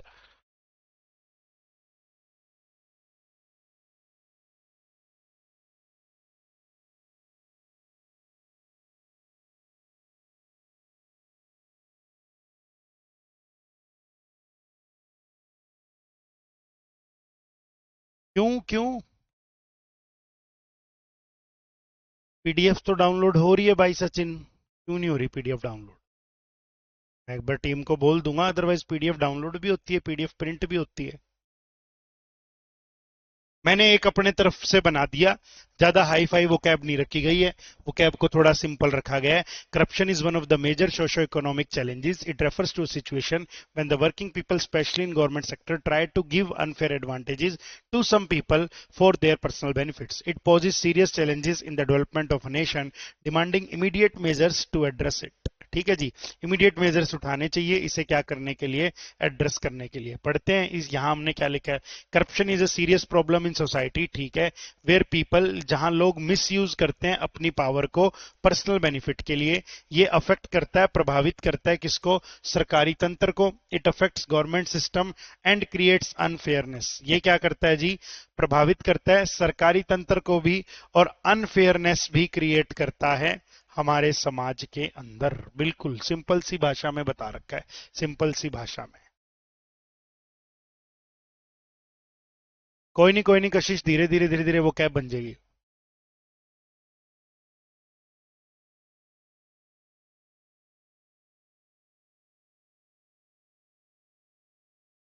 ठीक है, डन है, धीरे धीरे धीरे धीरे वो कैब बन जाएगी। आपा ये बात भूल जाते हैं कि देश जो आजाद है ना, वो आपा को ऐसे ही नहीं मिला। हजारों क्रांतिकारियों ने अपने प्राण दिए हैं, हजारों माताओं ने अपने बेटे कुर्बान किए हैं, तब जाके आजादी मिली है। एक वो चिट्ठी का जिक्र आता है ना, शायद कौन थे वो, मेरे दिमाग से नाम निकल रहा है उनका, भगत सिंह के साथ थे जब इन्होंने ट्रेन लूटी थी, और इनकी फैमिली से चिट्ठी आती है, चंद्रशेखर आजाद थे शायद उनकी घर वालों की, कि कुछ पैसे भेज, अब तो तेरे पास पैसे हैं। तो वो कहता है मेरे पास जो पैसे हैं वो माँ भारती के हैं, वो भारत माता के पैसे हैं, मैं आपको पैसे नहीं दे सकता। मैं अच्छा बेटा नहीं बन पाया, मुझे अफसोस है, मेरे पास एक गोली है, मैं वो आपको दे सकता हूँ, लेकिन इस पैसे में से मैं कोई भी पैसा घर चलाने के लिए यूज नहीं कर सकता। तो हमें ये बात ध्यान में रखनी पड़ेगी कि जो आज स्वतंत्रता हम इंजॉय कर रहे हैं, वो आपको फ्री ऑफ कॉस्ट नहीं मिली, बहुत कुर्बानियां हुई है तब जाके मिली है। तो हमारा फर्ज है कि हम भी उस चीज की वैल्यू, डिग्निटी को मेंटेन करें, ईमानदार बन के। गरीब होना कोई बुरी बात नहीं है, कम पैसे होना कोई बुरी बात नहीं है, ईमानदार होना जरूरी है। अमृत धीरे धीरे धीरे धीरे होगा, अभी तो एक्सपोजिटरी शुरू हुआ है बेटा, आज दूसरी तो क्लास है, 2-3 क्लास लगा, फिर धीरे धीरे तेरे को आइडिया डेवलप आएंगे। देख इसने क्या बोला है, corruption is a deep rooted, जड़ों तक फैला हुआ है, socio political issue. Socio economic की बजाय पॉलिटिकल आना चाहिए, मैंने गलती से वहां इकोनॉमिक लिखा, वहां पॉलिटिकल ही होना चाहिए। सामाजिक मुद्दा है ना ये, पॉलिटिकल मुद्दा है ना।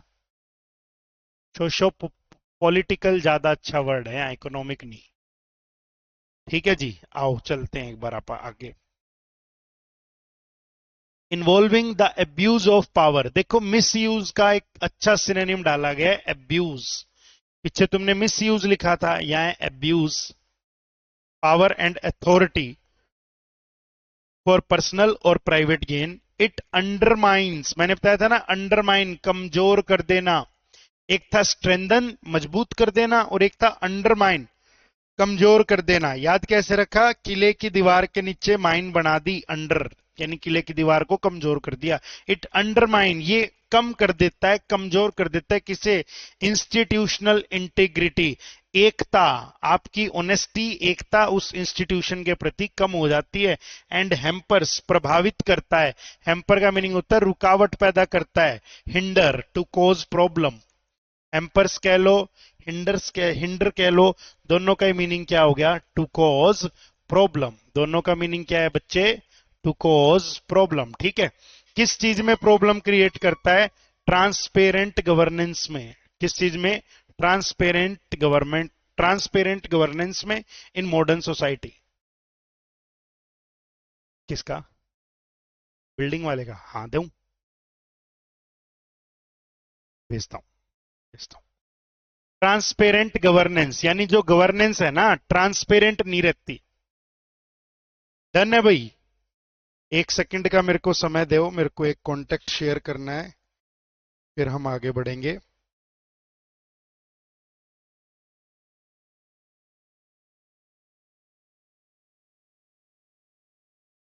बताओ एक बार, इसमें अच्छे अच्छे वर्ड्स कौन से देख पा रहे हो आप, एक बार बताइएगा, मुझे 1 सेकंड का बस समय चाहिए।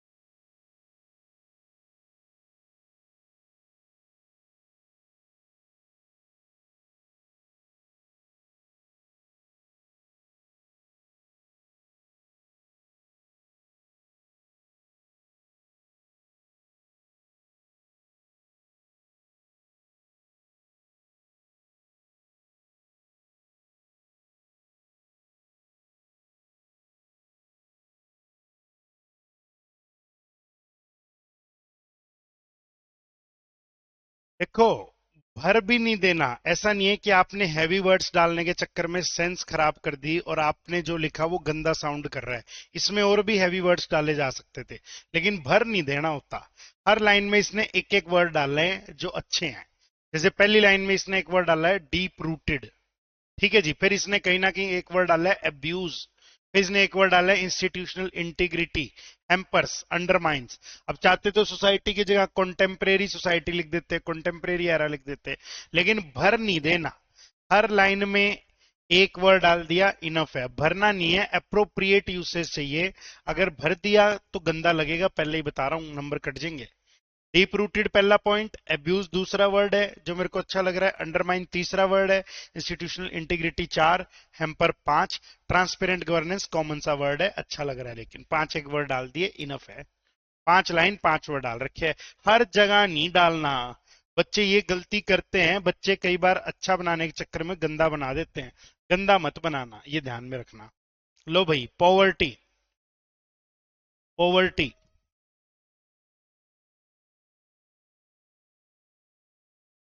अब कल हम बॉडी के ऊपर भी बात करेंगे कि हम इसकी बॉडी कैसे बना सकते हैं। जैसे तुम एक बार कोशिश करोगे, करप्शन वाला ऐसे अभी आप देख रहे हैं ना, चलो इसकी बॉडी एक बार सोच के देखो, क्या बॉडी बन सकती है, क्या पॉइंट लिखा जा सकता है, पॉइंट की एक्सप्लेनेशन कैसे बन सकती है, एग्जाम्पल कैसे बन सकता है, इफेक्ट क्या निकल कर आएगा, और लिंक क्या करोगे। यही तो थी बॉडी। पॉवर्टी को बाद में देखते हैं, पहले इसकी बॉडी निपटाते हैं। पॉइंट क्या है करप्शन के पीछे का, करप्शन के पीछे का पॉइंट क्या है। पॉवर्टी को छोड़ो, करप्शन वाला पॉइंट बताओ। करप्शन क्यों है, करप्शन के पीछे का पॉइंट क्या है, क्या कारण है जी करप्शन के पीछे।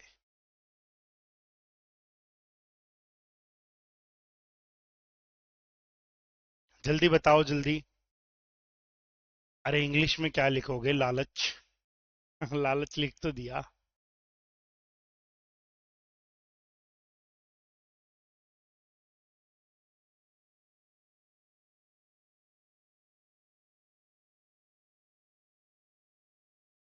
करप्शन क्यों है भाई।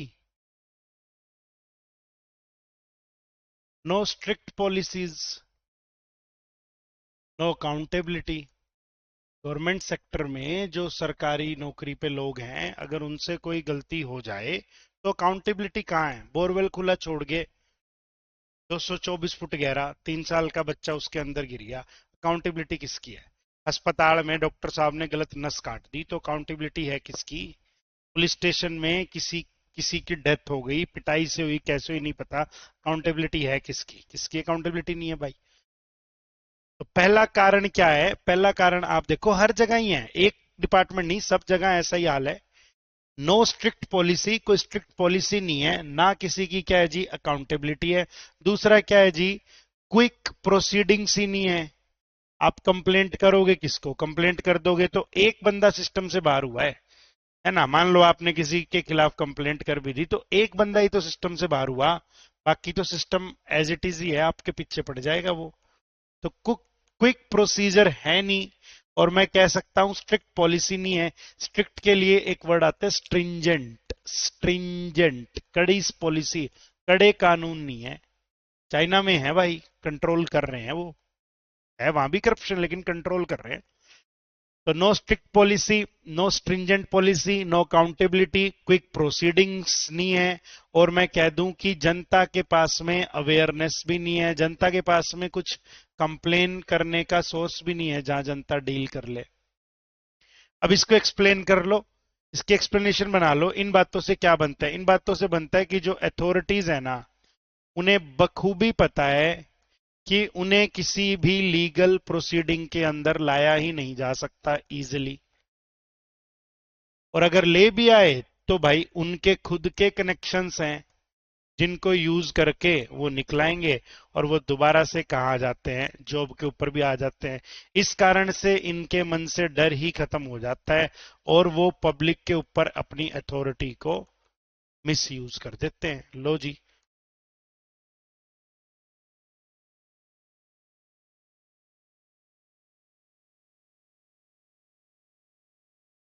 हाँ, एग्जाम लीक होते हैं तो मास्टरमाइंड को नहीं पकड़ते।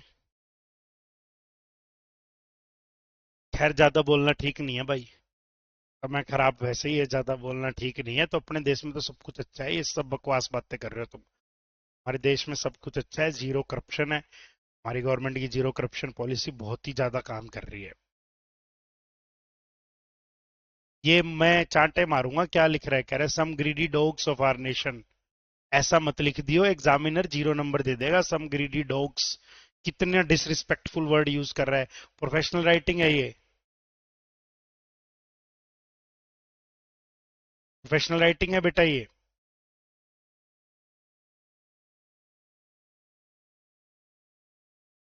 ऐसा नहीं लिखना, एग्जामिनर 0 नंबर दे देगा। क्या लिख रहा है तू। मैंने बताया कोई स्ट्रिक्ट पॉलिसी नहीं है, कड़े कानून नहीं है, अकाउंटेबिलिटी है नहीं, क्विक प्रोसीडिंग नहीं है, जनता में जागरूकता नहीं है कि कैसे बचा जाए करप्शन से।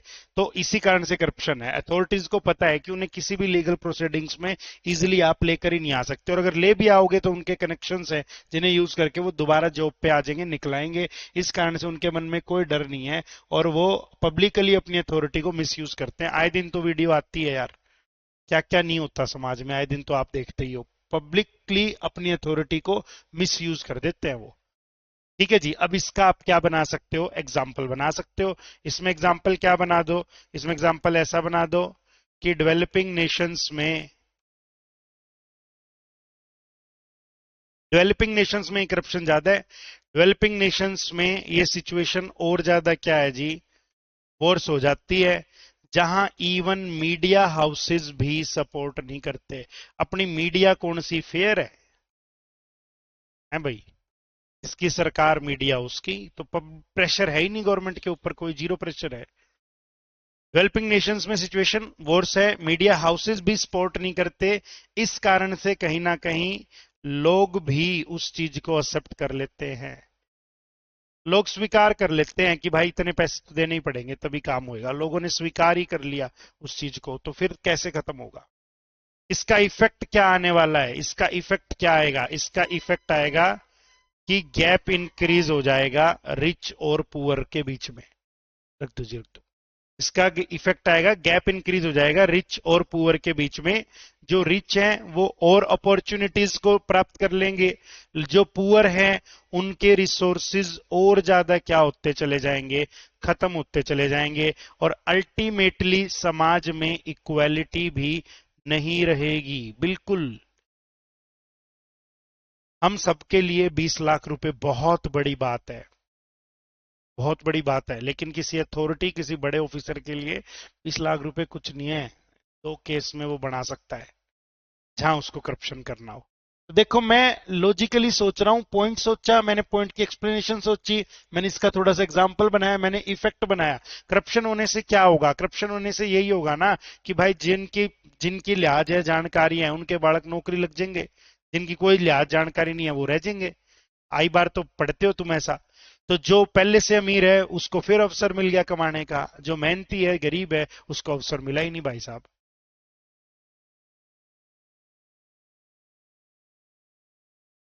ठीक है, डन है। देखना आगे क्या कहता है। अब आपको लिंक करना है इसी बात को। तो कह रहा है इस कारण से ये चीज जरूरी पड़ जाती है कि ये जो करप्शन है ना, ये ओवरऑल सोसाइटी के लिए भी बुरा है, ये कंट्री के लिए भी बुरा है। तो इसे हटाने के लिए कुछ स्टेप्स उठाने चाहिए, कुछ स्ट्रिक्ट स्टेप्स उठाने चाहिए। इस तरीके से तुम बॉडी की एंडिंग कर सकते हो। देखो मैंने फिर क्या किया तुम्हारे सामने बेटा, मैंने फिर से तुम्हें बनाकर दिखा दिया। बताओ मुझे वो कौन कौन सा बच्चा है जिसको ये हौसला आ रहा है कि हाँ वो एक्सपोजिटरी एसेस में भी बॉडी बना पाएगा। हाँ, प्रैक्टिस उसे करनी पड़ेगी, लेकिन वो बना लेगा धीरे धीरे धीरे धीरे। उसके डॉट्स कनेक्ट हो रहे हैं कि अच्छा ऐसे लिखा जाता है। बताओ कितने बच्चे हैं जिनको ये हौसला आ रहा है कि हाँ ठीक है ऐसे लिखा जाता है, हमें एक अंडरस्टैंडिंग डेवलप हो रही है। जल्दी से बताओ, जल्दी से। सब जगह है बेटा, सब जगह है ये काम।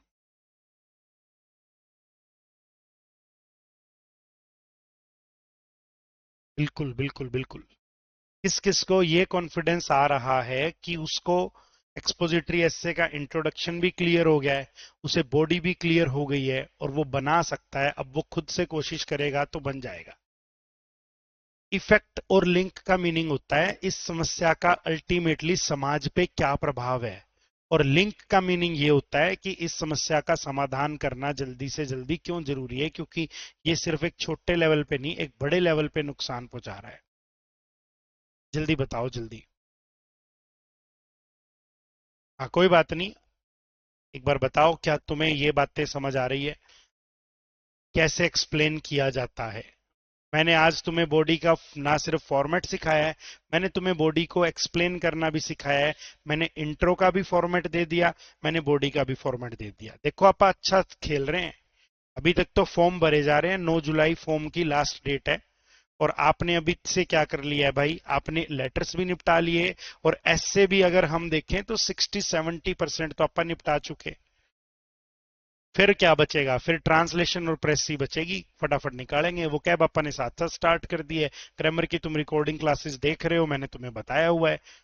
कुछ कॉन्सेप्ट्स मैं भी तुम्हें करवाऊंगा, इन डेप्थ ग्रामर तुम देख रहे हो, डॉट्स कनेक्ट हो रही है, आपको लिखना आ रहा है, आपको कॉन्फिडेंस आ रहा है। हाँ कशिश, लैंग्वेज थोड़ी सी सिंपल रहेगी तेरी अभी, क्योंकि अभी तुम्हें प्रैक्टिस नहीं है। मैंने दोबारा कहता हूं, लैंग्वेज अच्छी कब होगी, वोकेबलरी अच्छी तब होगी जब तुम ज्यादा से ज्यादा रीडिंग करोगे। जितनी ज्यादा रीडिंग करोगे उतनी अच्छी तुम्हारी वोकैब बनेगी। वोकैब यूं नहीं बनती भाई कि मैं 10 वर्ड दूं तुम्हें याद हो गए। अब वोकैब तब बनेगी जब तुम रीड कर रहे हो, अब भी तुम्हें वर्ड्स बार बार रीड कर रहे हो तब तुम्हारे दिमाग में फिट हो रहे हैं, तब तुम यूज कर पा रहे हो। ऐसा नहीं होता मैं कोई 300 वर्ड्स की लिस्ट दे दूं, बेटा ये याद कर ले, वो कैब बढ़ गई। वो कैब रीडिंग से आएगी जब तुम उस वर्ड का यूज समझोगे। कोई वर्ड तभी लैंग्वेज में फिट होगा जब उसके आगे वाले वर्ड्स भी तुम्हें पता है, इसके आगे ऐसे वर्ड्स आते, इसके पीछे ऐसे वर्ड्स आते, इस टाइप की कथा में ये वर्ड फिट बैठता है। ठीक है ना दोस्तों, समझ पा रहे हो ना आप इन बातों को। हाँ कोई बात नहीं, तुम जैसे कहोगे, अगर तुम कहोगे पहले ट्रांसलेशन करवा दो, मैं पहले ट्रांसलेशन करवा दूंगा, फिर प्रेस ही करवा दूंगा। It's not a big deal. Translation भी आसान है, 7-8 घंटों में ट्रांसलेशंस खत्म कर देंगे। एक्सपोजिटरी में ज्यादा मेहनत करनी पड़ती है। बाकियों में तो तुम कुछ भी कथा लिख देते हो, एक्सपोजिटरी में तुम्हें वो फैक्ट, वो कॉन्सेप्ट लिखना होता है जो वास्तव में एग्जिस्ट करता है। एक्सपोजिटरी मेहनत मांगता है भाई। और सबसे ज्यादा यही आते हैं, बाकी डिस्क्रिप्टिव्स में तो आते ही एक्सपोजिटरीज हैं। तुम्हारे वाले में ये नरेटिव भी पिछली बार आए तो हमने पढ़ लिए, अदरवाइज आते ही एक्सपोजिटरीज हैं। हाँ कर सकता है भूपेंद्र, यूज कर सकता है। मैंने बोला जनरल लाइन में कोटेशंस यूज की जा सकती हैं। अगर आपको कोई सेइंग याद हो तो आप यूज कर सकते हो। वोकैब लर्न हो जाएगी भाई, वोकैब की मेरी क्लास देखनी शुरू कर दो। मैंने एक क्लास ऑलरेडी आपको बैच में दे दी है, एक क्लास आज दूंगा शाम को 6 बजे। वोकैब याद हो जाएगी, वोकैब की टेंशन छोड़ दो मेरे ऊपर, निश्चिंत रह के खेलो गेम।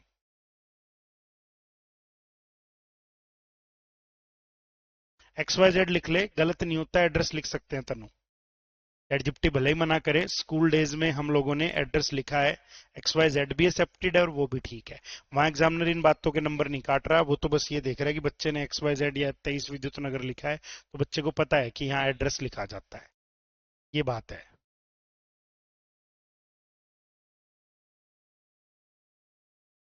नहीं हैवी नहीं है, इस तरीके के एसेस आते हैं। डन है। अब मैं आपके सामने लिखता हूं पोवर्टी, ठीक है जी। अब हम आपके सामने कौन सा एसे लिखने जा रहे हैं, पोवर्टी। पोवर्टी के बारे में बात करेंगे। बताओ 1.1 पे ओपनिंग क्या बनाओगे, बना दो जल्दी से। Poverty is one of the major socio issues, socio economic issues. Opening तो लगभग फिक्स होगी। एक्सप्लेन कैसे करोगे, poverty it refers to a state, ये एक स्टेट है वेयर पीपल लैक, जहां लोगों के पास क्या नहीं है, बेसिक एम्यूनिटीज ही नहीं है ना भाई, बेसिक सुविधा ही नहीं है। बेसिक एम्यूनिटीज जब लोगों के पास नहीं है, उस स्टेट को आप पॉवर्टी कहते हो। बेसिक एम्यूनिटीज में क्या नहीं है, फूड नहीं है, रोटी कपड़ा और मकान, हाउसिंग नहीं है। बेसिक एम्यूनिटीज ना होना पॉवर्टी है। वो कैब ठीक है भाई, लेकिन राइटिंग में उससे ज्यादा अच्छी वो कैब चाहिए तो। इंदु तुम पहली बार क्लास देख रहे हो क्या बेटा, मैं यही तो बात तुम्हें बता रहा हूँ। 20 नंबर का जो पेपर ऑब्जेक्टिव आएगा उसके लिए मैं ग्रामर के कॉन्सेप्ट्स पढ़ाऊंगा। डेप्थ की ग्रामर आप मेरे रिकॉर्डेड बैच से देखें, मैं बैच के पहले दिन से ये बात कहता हुआ आ रहा हूँ, सीक्वेंस बताता हुआ आ रहा हूँ कि ऐसे ऐसे ऐसे ऐसे देखनी है। वोकेबलरी मैं करवाऊंगा, आइडियम्स मैं करवाऊंगा, फ्रेजल वर्ब्स मैं करवाऊंगा, पैराजम्बल्स मैं करवाऊंगा, ये चीजें मैं कवर करवाऊंगा सारी। ग्रामर के मैं कॉन्सेप्ट्स डेप्थ में नहीं जाऊंगा, प्रैक्टिस बेस्ड क्वेश्चंस करवाऊंगा। डेप्थ के लिए मैंने कोर्स ऑलरेडी करवाया हुआ है जो आपको प्रोवाइड भी करवा रखा है। देखो क्या बना रहे हो आप। हाँ जी वंशिका बिल्कुल है। मैंने लिखा है पॉवर्टी के बारे में मैं बात कर रहा हूं, समझते हुए चलना हम क्या बात कर रहे हैं। मैंने बोला है, मैं एक बार आपको अपनी जनरल लाइन सुना देता हूं। Poverty is one of the major socio economic issues. It refers to a state when the citizens do not have access to basic needs of when the citizens do not have access to basic needs like food, clothing and shelter। ये है poverty. और इस चीज पे का समाज में क्या इंपैक्ट है, ये चीज समाज में इनइक्वालिटी लाती है। अगर समाज में कुछ लोग अमीर हैं कुछ लोग गरीब हैं तो इनइक्वालिटी आएगी, अमीर लोग गरीबों को कुछ समझेंगे नहीं भाई, और करप्शन करके उनके जीवन से भी खिलवाड़ कर देंगे। तो ये चीज समाज में इनइक्वालिटी भी लाती है जो हमारी कॉन्स्टिट्यूशनल वैल्यूज के ही अगेंस्ट है। संविधान ने तो यही कहा है ना कि सभी बराबर है, लेकिन गरीबी के कारण सभी बराबर नहीं हो पा रहे। अमीर लोग जो हैं वो थोड़े से अत्याचार कर रहे हैं, तो भाई साहब इक्वालिटी है ही नहीं। इसीलिए एस से पढ़ रहे हैं आप। Poverty is the condition where people do not have enough money. लोगों के पास इतना पैसा नहीं है कि वो बेसिक नीड्स को अफोर्ड कर पाए, like food, clothing, shelter and education. It's a major issue in many developing countries. बिल्कुल सरल है ये तो, बिल्कुल सरल। इससे थोड़े से अच्छे लेवल का दिखाते हैं आपको। Poverty is a persistent, persistent का मीनिंग होता है कॉन्टिन्यू है जो चीज, कॉन्टिन्यूअस जो चीज चल ही रही है वो है जी पॉवर्टी। वो कह रहा है poverty is a consistent socio economic condition. Poverty जो है एक लगातार चलने वाली सोशो इकोनॉमिक कंडीशन है। कैरेक्टराइज्ड बाय, इट कंटेन्स, इसके अंदर क्या होता है, लैक ऑफ एक्सेस, पहुंच में ही नहीं है आपके पास, आपकी एक्सेसिबिलिटी ही नहीं है। किस चीज पे नहीं है जी, बेसिक नेसेसिटीज नहीं है, जैसे फूड नहीं है, शेल्टर नहीं है, एजुकेशन नहीं है, या फिर क्या नहीं है, हेल्थ केयर नहीं है। आगे हमने लिखा है it remains a major barrier. ये एक बड़ी समस्या बनती है किस चीज में, इंक्लूसिव डेवलपमेंट। ये कई जगह लिख पाओगे आप इस लाइन को, ये लाइन कई जगह लिखी जाएगी कि ये एक बड़ी समस्या बन जाती है इंक्लूसिव इंक्लूसिव डेवलपमेंट में in developing societies. Developing societies का मीनिंग वो समाज जो अभी डेवलप हो रहे हैं, जो अभी डेवलप्ड नहीं है। Done, clear.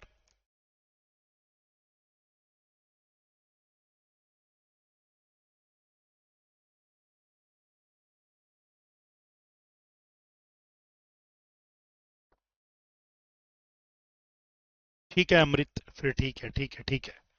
सीजीएल की प्रीवियस ईयर है तो ठीक है, सीजीएल से ऊपर लेवल थोड़ी जाना है यार इस पेपर का, सीजीएल की प्रीवियस ईयर कर रहे हो तो ठीक है।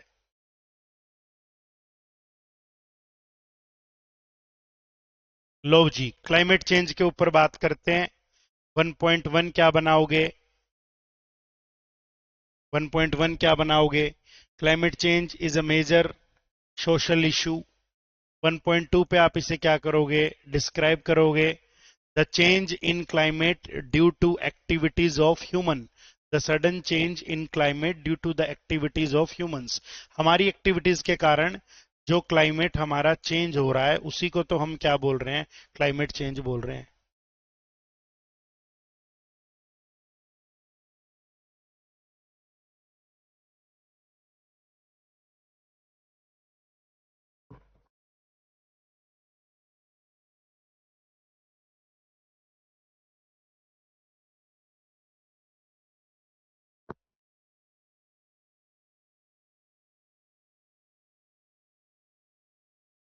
कोई नहीं सर, कोई नहीं, कोई नहीं।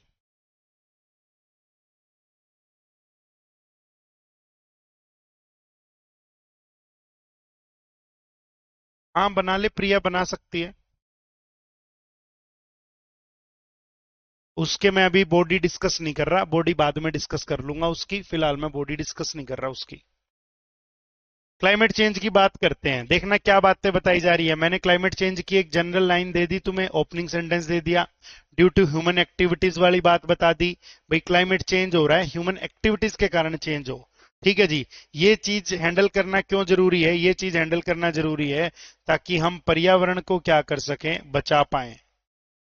क्लाइमेट चेंज पे काम करना इसलिए जरूरी है ताकि हम पर्यावरण को बचा पाए, जिससे अल्टीमेटली हमारी भी रक्षा हो जाए और हमारे जो प्लांट्स हैं, एनिमल्स हैं, उन सब की भी रक्षा हो जाए। कुछ ऐसी बातें तुम बता सकते हो यहाँ, कुछ इस प्रकार की बातें तुम यहाँ बताओगे।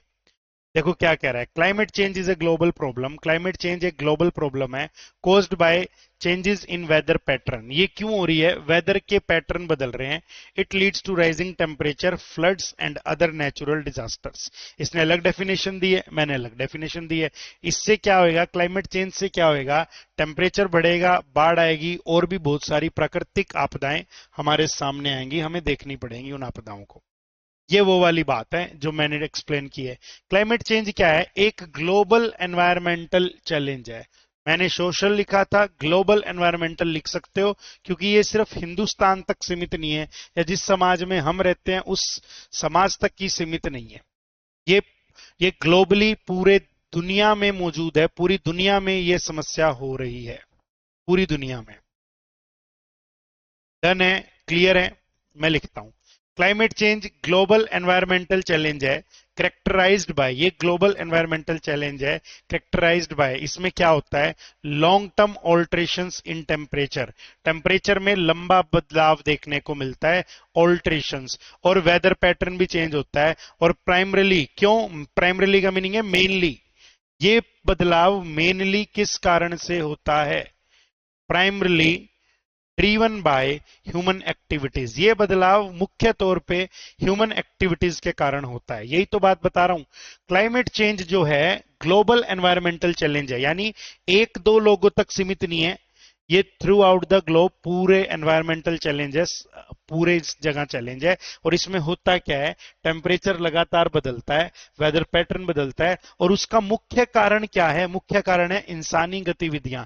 देखो यूं तो क्लाइमेट चेंज होगा, उसको तुम थोड़ी रोक सकते हो, जो परमात्मा चेंज कर रहे हैं क्लाइमेट वो तो होगा, लेकिन इंसानी गतिविधियों के कारण जो क्लाइमेट बार बार चेंज होता है, उसको आप क्लाइमेट चेंज का टॉपिक बना के बात कर रहे हो। और इसमें क्या होता है, जबरदस्त थ्रेट, या तो यूं लिख दो नेचुरल डिजास्टर्स आ सकते हैं, ये जैसे टेम्परेचर बढ़ जाएगा, बाढ़ आ जाएगी, इस तरीके के। या फिर कह रहे हैं ये कई सारे खतरे पैदा कर देगा। इकोलॉजिकल बैलेंस, इकोलॉजिकल बैलेंस का मीनिंग है जो भगवान ने, प्रकृति ने एक बैलेंस बनाया है ना, वो बैलेंस खत्म हो जाएगा। भगवान ने बनाया है ना बैलेंस, 6 महीने गर्मी, 6 महीने सर्दी, कुछ महीने नॉर्मल बारिश, फिर थोड़ी सी तेज बारिश, फिर धूप निकल गई, फिर वो पानी खत्म हो गया। लेकिन अगर हम क्या करेंगे, अगर हम क्या करेंगे भाई, ह्यूमन एक्टिविटीज, ह्यूमंस इररिस्पॉन्सिबल वे में डेवलपमेंट करते रहे, ज्यादा से ज्यादा पेड़ तुम लोग काटते चले गए, रिसोर्सेज को वेस्ट करते चले गए, फ्यूल को एक्सेसिवली बर्न करते चले गए, क्लोरोफ्लोरोकार्बन जो गैस है एसी से या हमारे व्हीकल से हम पोल्यूशंस को बढ़ाते चले गए, तो ये समस्या और ज्यादा गंभीर होगी, और ज्यादा सीरियस होगी। यही तो बात बता रहा है, इकोलॉजिकल बैलेंस खत्म हो जाएगा तो भाई साहब चैलेंज आएगा। ये वास्तव में एक चैलेंज है, समस्या बन रही है ये। It possess a severe threat, एक गंभीर खतरा उत्पन्न कर रही है, किसकी तरफ, इकोलॉजिकल बैलेंस की तरफ और सस्टेनेबल डेवलपमेंट की तरफ। इसकी तरफ जी, सस्टेनेबल डेवलपमेंट। सस्टेनेबल डेवलपमेंट का मीनिंग होता है ऐसी डेवलपमेंट कि प्रकृति को भी नुकसान ना हो। इंसान तो तरक्की करे ही करे, प्रकृति को भी क्या ना हो जी, नुकसान ना हो। ये बात बताई गई है। बात बताओ, क्लियर हो रही है।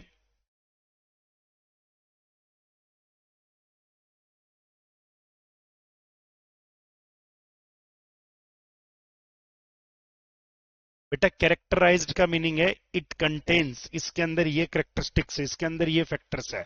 और क्रिटिसाइज का मीनिंग क्या होता है, क्रिटिसाइज का मीनिंग होता है आलोचना करना। कैरेक्टराइज्ड का मीनिंग है इट कंटेन्स, क्रिटिसाइज्ड का मीनिंग है आलोचना करना। दोनों बिल्कुल ही अलग अलग चीजें हैं, अलग अलग वर्ब्स है बेटा।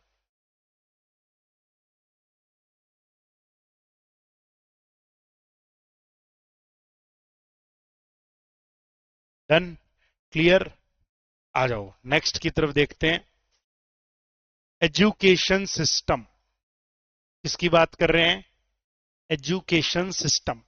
बताओ एक बार, क्या ओपनिंग सेंटेंस बन सकता है, क्या इसे डिफाइन करोगे और ये चीज समाज में क्यों जरूरी है?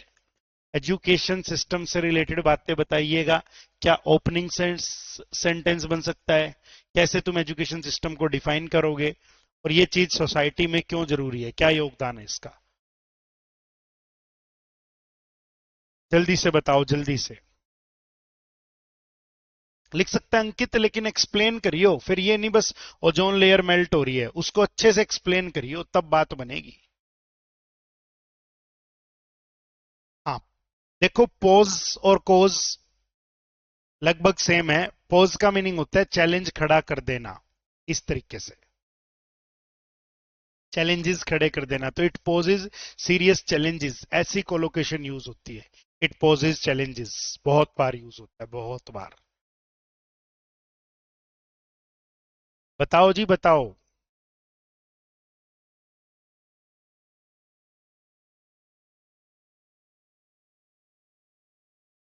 जल्दी से बनाइए, जल्दी से।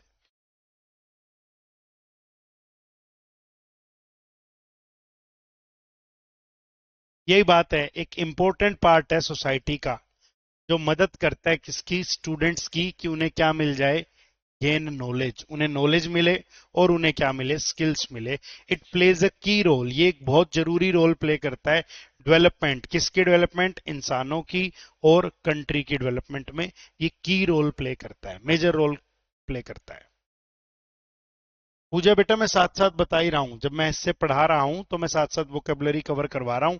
मैं आपको एक इंट्रोडक्शन सिंपल दिखाता हूं ताकि आप फॉर्मेट समझ पाओ, एक में मैं थोड़ी सी ढंग की प्रोफेशनल एकेडमिक वर्ड्स की वोकेबलरी यूज करता हूं कि आपको उस वोकेबलरी की भी अंडरस्टैंडिंग बने। ठीक है।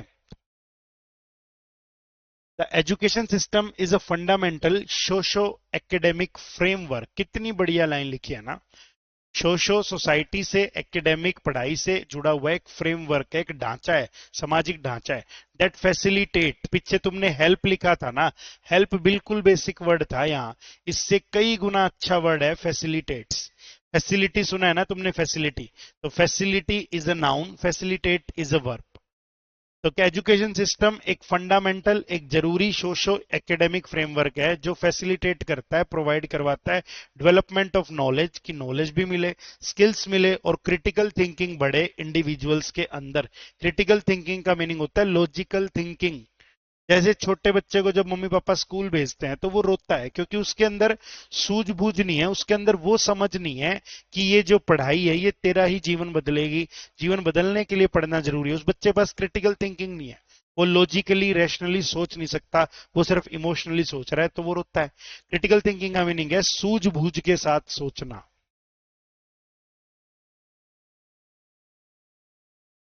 ठीक है, डन है।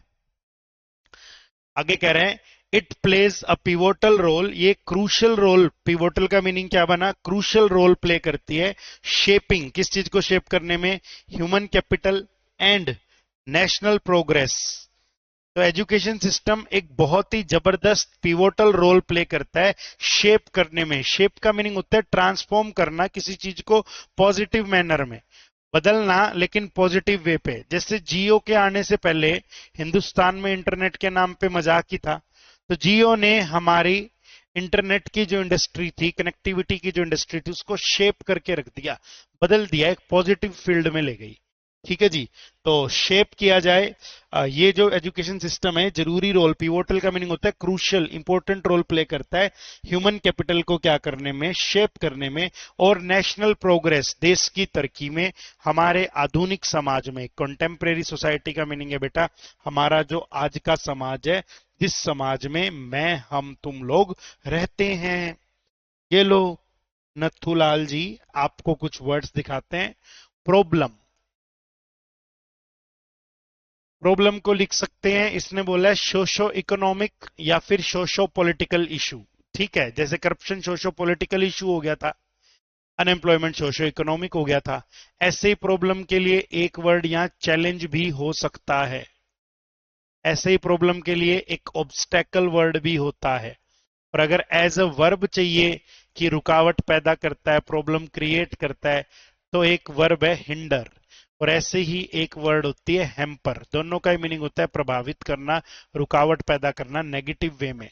ऑब्स्टेकल एक नाउन है, चैलेंज भी एक नाउन। डन है जी। पीपल को इंडिविजुअल्स भी बोलते हैं, पीपल को सिटीजन्स भी बोलते हैं, और कुछ वाइड कॉन्सेप्ट में C1 लेवल की वो कैब है, पीपल को जनरल पॉपुलेस भी बोल देते हैं। इंडिविजुअल्स भी बोलते हैं, सिटीजन्स भी बोलते हैं, और कई बार हम कॉन्टेक्सचुअली देखते हुए जनरल पॉपुलेस भी बोल देते हैं। ठीक है, कुछ जगहों पे, अब हर जगह पे ये वर्ड्स यूज नहीं होंगे, नहीं तो गड़बड़ हो जाएगी। रेजिडेंट्स भी बोल सकते हो, आम जनता के लिए कोई पॉलिटिक्स से रिलेटेड हो तो सिविलियंस भी बोल सकते हो।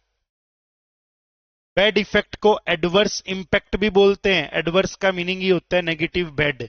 ऐसे ही एक और वर्ड होता है डेट्रीमेंटल, डेट्रीमेंटल इंपैक्ट भी हो सकता है, खाली डेट्रीमेंटल भी हो सकता है, दोनों का ही मीनिंग होता है बैड, नेगेटिव कॉन्सिक्वेंसेस भी हो सकता है।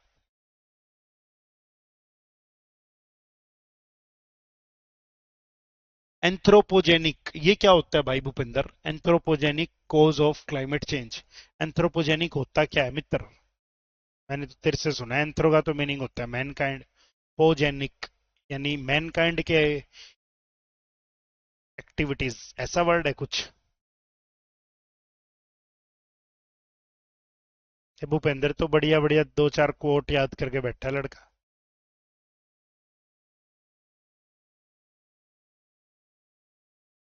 इंपॉर्टेंट को क्रिटिकल भी बोल देते हैं, फंडामेंटल भी बोल देते हैं, पिवोटल भी बोल देते हैं, इंपॉर्टेंट के तो हजारों हो रहे हैं यार। क्रूशियल भी बोल देते हैं, इंडिस्पेंसिबल भी बोल देते हैं, तो हजारों हैं हजारों। सोसाइटी को हमने लिख रखा है कॉन्टेम्परेरी सोसाइटी, सोसाइटी को हमने क्या लिखा है बेटा जी? Contemporary society. तो ये थी हमारी आज की क्लास। आज के सेशन में हमने इंट्रोडक्शंस को भी पढ़ा है, और हमने बॉडी को भी बनाना सीखा है। थोड़ी मोटी कोशिश हम लोगों ने की है कि हम किसकी बात करें, बॉडी की बात करें, कि बॉडी को कैसे बनाया जाता है। ठीक है, डन है, क्लियर है? अरे कुछ नहीं, 30-40 कोट्स करवा दूंगा, वहीं से कवर मार लोगे, उसने भी 30-40 पढ़े हुए हैं, तो 30-40-50 जनरल कोट्स दे देंगे, उनको यूज कर लेना। देखना एक बार, एक तो ये एस्से राइटिंग की क्लास चल रही है, लेटर राइटिंग डन कर चुके हैं, एस्से राइटिंग 60% तक चीजें हम निकाल चुके हैं, 40% रही है, कर देंगे। इसके अलावा वोकैब के सेशंस मिलने शुरू हो गए हैं। एक वोकैब की क्लास परसों मिली थी, एक वोकैब की क्लास आज मिलेगी, 6 से 7 बजे तक, 6:50-7 बजे तक आप इस क्लास को निपटाएंगे। ग्रामर के लिए मैं तुम्हें बता रहा हूं, बाय चांस पेपर पहले आ जाए, मैं तो कॉन्सेप्ट करवाऊंगा, लेकिन तुम्हें इन चीजों को कर लेना है। पता नहीं तुमने की है नहीं की, तुम्हारी ईमानदारी अब तुम्हारे ऊपर है दोस्त। बेसिक को निपटा लिया जाए, टेंस को निपटा लिया जाए, सब्जेक्ट वर्ब एग्रीमेंट को निपटा लिया जाए, आर्टिकल के टॉपिक को निपटा लिया जाए, कंजंक्शन के टॉपिक को निपटाया जाए, जो वोकैब जो तुम्हें ग्रामर दे रखी है उसमें से, प्रपोजिशन को भी निपटा लिया जाए, और वर्ब को भी निपटा लिया जाए। इसके बाद बच्चे नाउन को निपटाना शुरू कर देंगे। जिन्होंने इतनी बातें देख ली है वो किसे निपटाएंगे? वे नाउन को निपटाएंगे। नाउन के बाद प्रोनाउन को निपटाएंगे। प्रोनाउन के बाद वे बच्चे एडजेक्टिव को निपटाना शुरू कर देंगे। एडजेक्टिव के बाद आप वॉइस निपटा लेना। पिछली बार तो वॉइस का क्वेश्चन नहीं आया था, लेकिन आ सकता है, तो फिर क्या करोगे? नरेशन को निपटा लें। इस ऑर्डर में चीजें चलाएं, अच्छी मेहनत करें, अच्छा दम लगेगा, अच्छा दम लगेगा। खाली टेंस करने से क्या होगा बेटा? एक महीना अपने इस बैच को चलते हुए हो गया, एक महीना, 1 जून या 2 जून को मैंने पहली क्लास ली होगी तुम्हारे साथ। मैं तब से कह रहा हूं ग्रामर निपटाओ, अब तक टेंस ही निपटाओगे तो कैसे बात बनेगी राजा?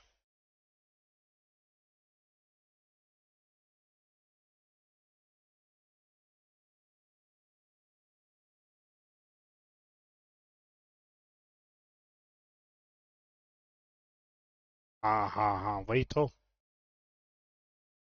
एंथ्रोपोजेनिक।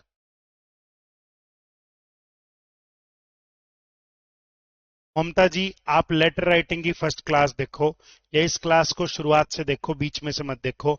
मैं हर क्लास की शुरुआत में बताता हूं जिन्होंने अभी बैच लिया है वो क्या करेंगे। तो तुम इस बैच की, इस क्लास की शुरुआत की उसमें जाओ, या तुम एक काम करो, तुम्हारे बैच में तुम्हें लेटर राइटिंग दिखेगा, लेटर राइटिंग खोल लो, वहां से पढ़ना शुरू कर दो, वहां मैंने बता रखा है कि कैसे करना है। धन्यवाद जी, धन्यवाद। कैरेंटाइन साहब ने अमेजिंग एक्सप्लेनेशन किया है, मैं सारी अमेजिंग एक्सप्लेनेशन करने की कोशिश की है। कोशिश, कोशिश। कोर्ट के पेपर के लिए नीतू मैडम की बुक से भी बात बन सकती है, मेरा पढ़ाया हुआ कंटेंट डिटेल में है, वो आपको सीजीएल के लिए भी तैयार कर देगा। कोर्ट के पेपर में इतनी डेप्थ की ग्रामर नहीं आनी चाहिए, तो वहां नीतू मैडम की किताब से तुम बात बना सकते हो। इस फॉर्मेट में देखते हुए जाएं ग्रामर को, मैं भी ग्रामर करवाऊंगा, लेकिन मैं कॉन्सेप्ट करवाऊंगा, मैं थ्योरी नहीं करवा पाऊंगा क्योंकि पेपर में समय नहीं है बालक। तो जो इस पैटर्न से चलता चलेगा भैया, सिलेक्शन ले जाएगा, सिलेक्शन वाले दिन हाथ मिला लेना अपने से आके कि सर जी हो गया, तो पैरों के हाथ लगा लेना बेशर्मो, कहीं सच में हाथ आगे कर दो कि सर आपने कहा था, हाथ मिला लेना। डन है। आज के सेशन को मैं यहीं पे एंड करूंगा, अब मैं आपसे मिलूंगा 6 बजे। 6 बजे मैं वोकैब की क्लास करवाऊंगा।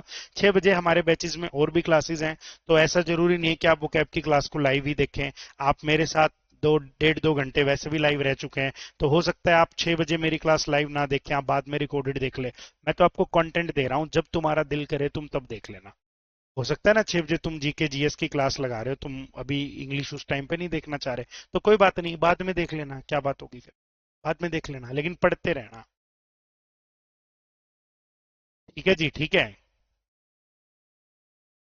हाँ ममता, पढ़ना तो पड़ेगा बेटा, तेरे को प्रॉपरली डेडिकेट होना पड़ेगा। फिलहाल अब 1 महीना तुम्हारे जीवन में कोर्ट क्लर्क की भर्ती है और कुछ नहीं है। 8 9 10 11 जितने घंटे दे सको दे दो, जितने घंटे दे सको। ऐसा टेंस तो कभी भी नहीं पढ़े जैसा आपने पढ़ाया है। हाँ, और टॉपिक्स पढ़ोगे तब भी यही फीलिंग आएगी कि ऐसा तो कभी भी नहीं पढ़े। ठीक है। तो धन्यवाद आप सबका कि आप इन बातों को समझ पाए, आप हमारे साथ जुड़े हुए हैं। आज के सेशन को हम यहीं एंड करेंगे, शाम को 6 बजे हम वोकेबलरी करेंगे।